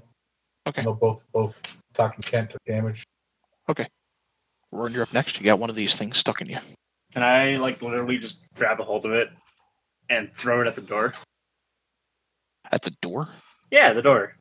The south door? No, this door. Okay. Go ahead and make a strength check. This isn't gonna go well, that's for sure. It'll be your strength against his dexterity to see if he can kind of flap around it. Nope. Yeah, you're not able to get a hold of this thing. Yep, I'm just like, well, someone get this thing off of me. Kurt, you're up next. So is it still in his arm? It's basically attached in his arm, yeah. I move forward and I say, "Hold out your arm. Do you trust me?" This is going to be a wonderful critical fail. Not really, but I just Arm try to goes grab out. it out of his arm with You my try hands. to, I'm sorry, what? Oh, you try to grab it out of his arm Right, with your yeah. hands. Yeah, Okay. yeah, or like swat it like a fly. Like I don't know Okay. if that's an unarmed strike or how that works. What would I need to do? Are Also, you like, trying to grab it or are you just trying to hit it? can I like grab it and squish it with my hands? You know what I'm saying? Like, grrr. Sure, go ahead and make a strength check. Strength. Okay, you managed to grab this thing with your hands, and it is still stuck to Roran. If you want, I will allow you to make we can call it an unarmed strike, which in your case would be just a 1d20 plus your strength modifier. Which I guess you could just do a strength check. So another strength check if you wanted to do an Right. attack. All right. Okay. Because it's already in your hand, I'm going to say you can roll that attack with advantage if you want. Okay, yeah, that'll hit. And you're going to do enough damage that you'll kill this thing. It just kind of it dies. You squish it like a fly. All right, Kent, you got this last thing stuck in your arm. I would like to bludgeon it with my staff. Okay, go for it. All right, you're not using the charge of that staff. I was actually thinking about doing that if it hits. Okay, it would hit. Yeah, I'll do that. Now what do I gotta do? Let's pull that up here. On a hit, it deals damage, and you can expend one charge for gaining a number of hit points equal to the damage dealt by the weapon. In this case, you gain a hit point back. You need that hit point, bro? Did you add the hit point already, or I can add it for you? No, I will though. Here, I'll just add it because I can do it real quick. Okay. All right. As you hit this thing, all of you watch as the. First off, I'm gonna just to make this easier. I'm gonna say that the dark energy surrounds the scourge and it dies.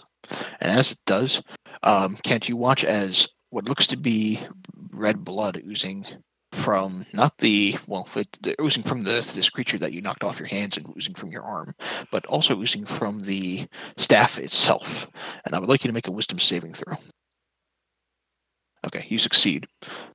So you think maybe something was about to happen, something else was about to happen, but it doesn't seem like it does. Okay. You resist whatever effect is about to happen. Okay. Do we see this staff blooding? You see red blood oozing from the staff. Can I do a sleight of hand and check my compass to it? So nobody else sees me doing this? Make a sleight of hand check. Okay. You're easily able to kind of glean at your compass without anybody else noticing. And the compass is still glowing and it is still spinning. Okay. You're out of combat. Okay. So we want to try shoving whatever we have into these. Use Take up one of these fuckers. What about one of these? The dead sturges, yeah. With their pointy mouths, Jim. You're stuffing the dead sturges into your bag of holding? No. Into the hole, into the tube near the door. Holes near the door. Oh, Use I them to see. jam up the trap. Because Okay. they got the snouts. Okay, yeah, you could do that. We do Then, that. All right. You take two of these dead sturges, you take their long needle-like noses, and you just kind of jam them into the holes that make up these spouts next to the door. Which way are the javelin. spouts? What's that? Which way are they facing? The spouts. From the northern wall out. So like, like, if I'm standing one here and one. if I'm standing here, would they Both hit me? both of them would be pointed at you Pointed at me. Okay. And if I'm standing here within the same general vicinity, but not as close. and here. This one would probably be able to hit you. Okay. I see how they're laid out now. All right.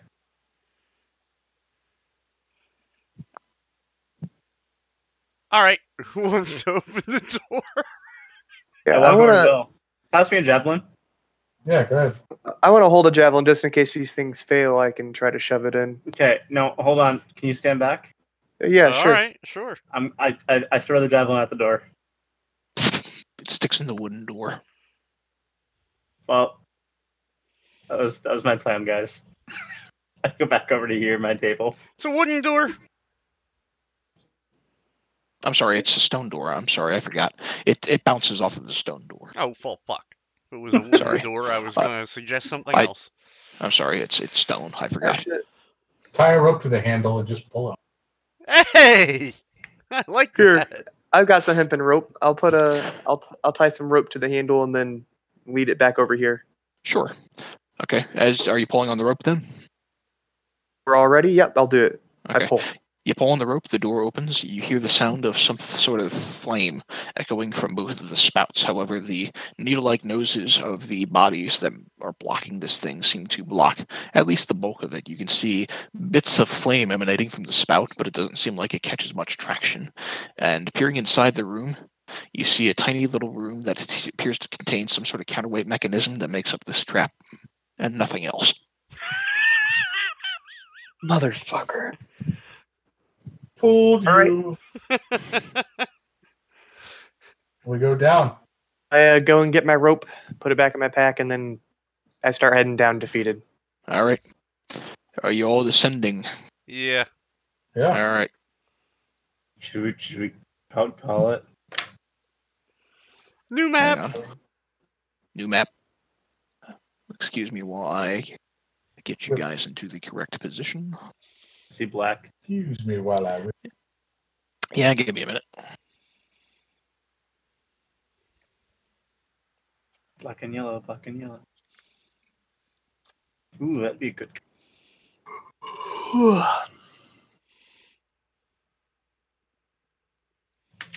Hex. Okay. All of you descend down into the darkness that leads into some sort of natural cavern. I light a torch. You have your torch well lit. The stairway twists and turns, and the floor has been cut into hundreds of shallow steps, but the walls and the ceiling down here are natural rock. About 60 feet down, you see a rushing stream that spills from a narrow crack to the south, which I'll reveal a little bit better here, I asked Will to bring up the candle. and crosses the stairway in front of you, and it disappears down into some sort of narrow, winding tunnels to the north. The rill here is only about 2 or 3 feet wide. Who wanted the candle? Burn. You do have that unending candle in the bag of holding somewhere, I think. Yes. No, Will has it, and I will produce it and give it to. I'm sorry, Rowan wanted it. I don't want to hold it. I'm just saying bring it out. Okay. The light lights up this cavern. You get a better view for those of you who don't have dark vision. Will stand forth. Go to the water. Okay. The water is a rushing stream, but it's not so long that you think you'll have any particular difficulty crossing it. Peering from here, you can see that the river that makes up the stream continues along to the north. There's also a set of steps that leads down into the south, both to the east. Burn is going to stealthily check the stairs. Okay. Or down the stairs, whichever way they're Okay. going. As you move forward, go ahead and make a stealth check.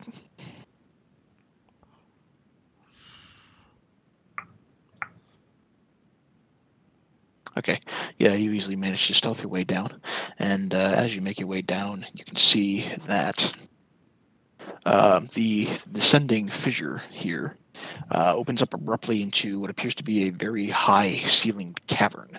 The ceiling easily 40 feet or more overhead. The stairway seems to continue to wind around down a ledge. And from that corner, you weren't able to glean much more. If I keep stealthily sneaking ahead. Okay. You don't have to re-roll the stealth check. It just gives you a better view of the cavern here. And stealthing ahead, you can see the stairway that makes up this natural cavern descends down into this cavern, and there's a fast-moving stream that's about 5 feet wide that runs along the floor of this chamber from the north and then disappears under an overhang to the south that hangs low. There are large passageways that exit to the southeast and to the northeast. I come back and I relay that information to my party, but I also include that I believe that this stream links up to the cavern down there as well. Let's test that assumption. Can we move this way? Sure. You move. Are you all moving down in that direction then? I'll move to here. Okay. The stream seems like it does continue down. Your feet are splashing against the rushing stream, but it is not so deep that it's particularly difficult to kind of wander around. There does appear to be some sort of natural cavern that curves around to the south. I ask if Will would like me to check it out. Yeah, please do. Careful. Stealthily sneak on by and push my way up, avoiding to not make as much noise as possible. Okay. It's somewhat difficult with the water, but go ahead and make a stealth check. At Okay. 20. You very, very easily stealth your way in. Peering inside this chamber is what appears to be a corpse of some kind. It looks like it might be a dwarf. The ceiling in this natural cavern is a little high. Can I peer in and do a perception? If there's anything? Traps, whatever. As you peer in, go ahead and make a perception check. And these Okay. rolls. Yeah, now they're working for you. Yeah. Okay. Peering inside. Oops. Peering inside and up, you see sleeping above are what appears to be at least half a dozen of these bat-like creatures. Yeah, I'm gonna go ahead and sneak on back. They're sleeping. Yeah, I'm sneaking on back. And I'm gonna inform the party. Yeah, those bat fuckers are in the cavern up there. There's probably about 5 to 8 of them. Will look over to Kent. Kent, have anything that might deal with them all at once? Yeah, I had a stroll of fireball till someone tried to tell me to use it on a fucking ogre. Well, they're not attacking us yet, are they? It seemed like a good idea at the time. And had it worked, it would have been a great idea. Yeah, well, I learned not to trust scrolls unless I'm actually learn them in my book. Can I make my way over to here without waking these things up? To there, yes. That way. I'm sorry, Kurt, did you have a question? Why don't we just leave them? Because I want to see what's on the... Well, I'm assuming he told us there's a dwarven body in there. Oh, yeah. Yeah. No, I definitely told you about a dwarven body because even I am curious about that. This would be a great time for Will to walk into the entrance to that room, whip out the Thunderstruck playing sword. I don't think it's always Thunderstruck. No, I know. Kelly, Yeah. That's the 3 on the D6. can I cross this stream north and then work Yeah. my way down? Sure. You can kind of hug along the cavern wall if you want to avoid stepping in the water. I do, because I don't want to wake them up. Okay. And I'd like to get to about here. Okay. Go ahead and make a stealth check. Yep. With advantage because they're still sleeping. Yep. And you're aware of them now. Stealth. Okay. You don't seem to manage to wake any of them up. Okay. Let me just... do I have to be here, or would I have to be here to cast Flaming Hands into that room? If you wanted to hit everything in there, you probably have to be looking straight into the cavern. I would like to do that. Okay. You don't have to make another stealth check. You already succeeded the first time. Okay. And I'll just do that. Okay. Go ahead and roll your flaming hands. Yep.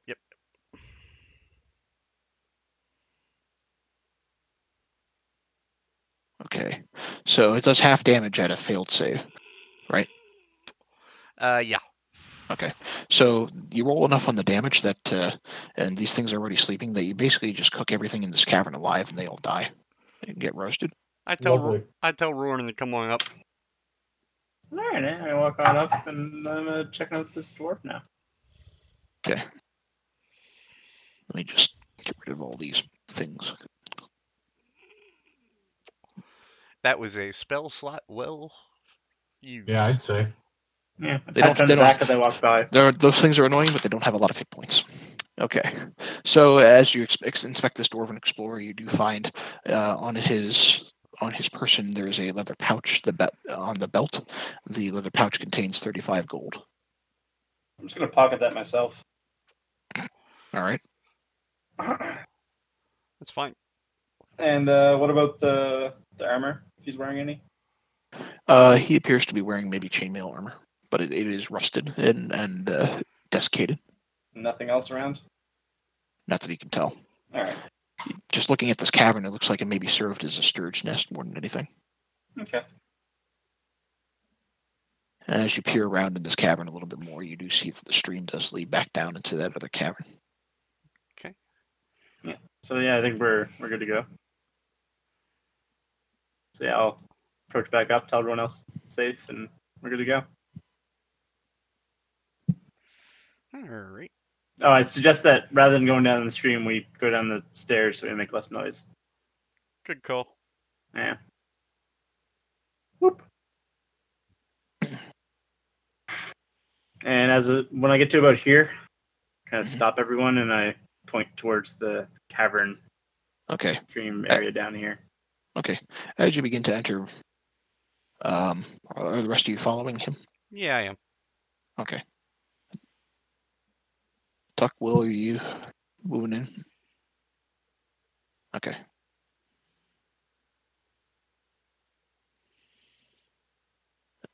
Tuck, I'm just going to move you there.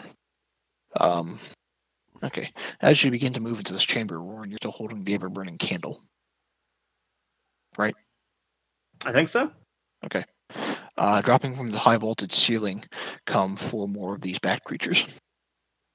And they get a surprise round on all of you. Say, well, fuck. 1 onto Roran, 1 onto Kurt, 1 onto Kent, and you know what? 2 onto Roran, in fact, because you're holding the light source. And then 1 onto Kurt and 1 onto Kent. So the 1 against Kent, not going to land.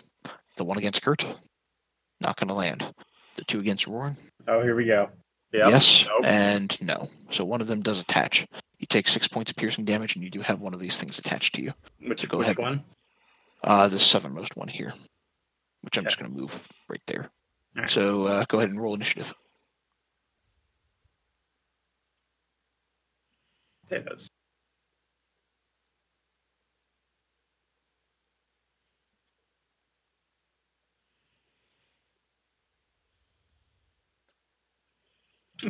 Snick. Stick. Okay. All right. I believe Jafar is up first. He'll fly down and bite this one. To me. Okay. I don't have my initiatives correct. It looks like it duplicated them, so let me just make sure I got everything in order here real quick. So Kent's got a 12. Serge's got a 14. That's fine. You got a 20. That's fine. Kent got a 9.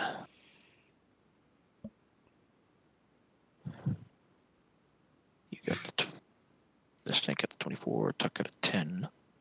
I don't, I don't see see Will. Kent I on don't our see thing at Kent all. in the turn order. Will's got a 20. I did click on myself before I hit that. Will got a 20, so that needs to go. That needs to go. Roran, you got a 12 for your initiative. So I may have deleted you out, so I'm just gonna go ahead and add turn here. after this last fight, we'll probably call it then. So Kent got a 9. Okay. And descending. All right. Yes. So Jafar gets to the attack on that. Which one? This one next to you? Yeah. Yep. Okay. Yeah, it dies. All right. Will, you up next?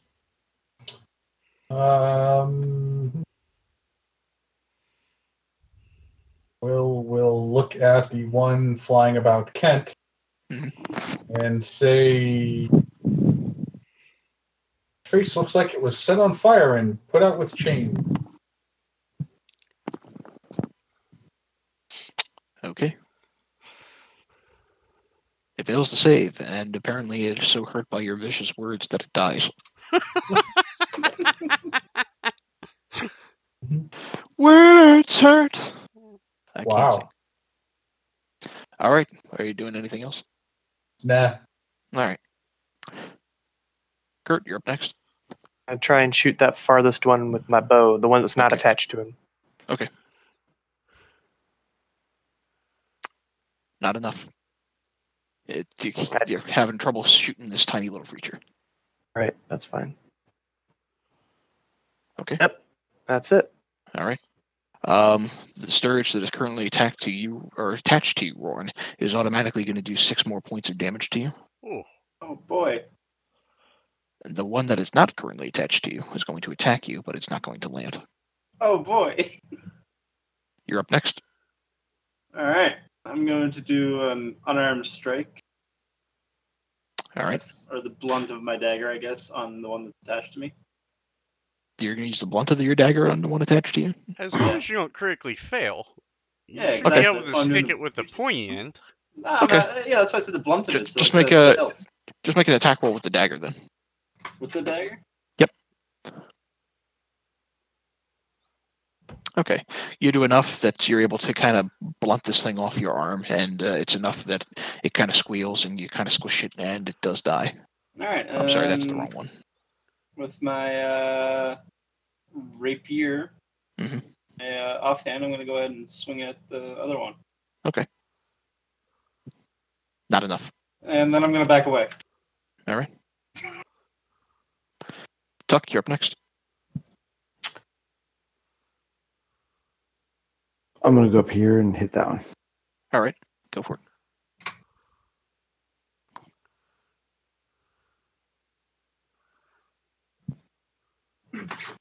Yep, that's enough. And it's enough that it does die. Okay. You got a comment? Roran is looking in pretty bad shape after this thing sucked a lot of the blood out of him. Hold on. I gotta, hold on.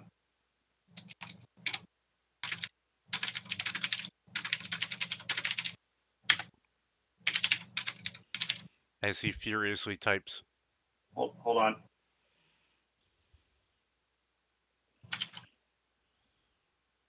Gonna work. What? Oh my god, that link's horrible. Hold on. What the fuck did you do? What is that? What the fuck is that? Oh my god. It's the old tongue. Okay. Yeah, the old tongue. Excuse me while I clear the current chat log. Nope, that still didn't work. God damn it. Why is this? Perfect. Got it. Visited by Cthulhu. That was horrible. I fucking You hate got those. any more of them cure wounds? Yeah. It's for me right now. Wow. It's itching myself too from the bites. God damn. Yeah, I don't know what happened there. That was weird. Dude, fuck, that's huge. It wasn't even an image link. Oh my god, that's stupid. I'm sorry. All right. All right. Shall we heal him now or at the next session? I'm Go feeling ahead any and heal- better about it next if- session. Oh, Since you got like 10 minutes left before 11, if you're going to heal him, let's say heal him, and then otherwise we'll just leave it here for the next session. Yeah, I'll cure wounds him. I should have never taken this spell. There's 6 health. Oh, you're such a nice guy. Okay. 11. All right. You cure his wounds.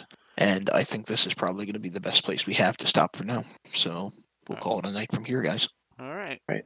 Let Have a good me night, everyone. shut this Any down. any progress on our character?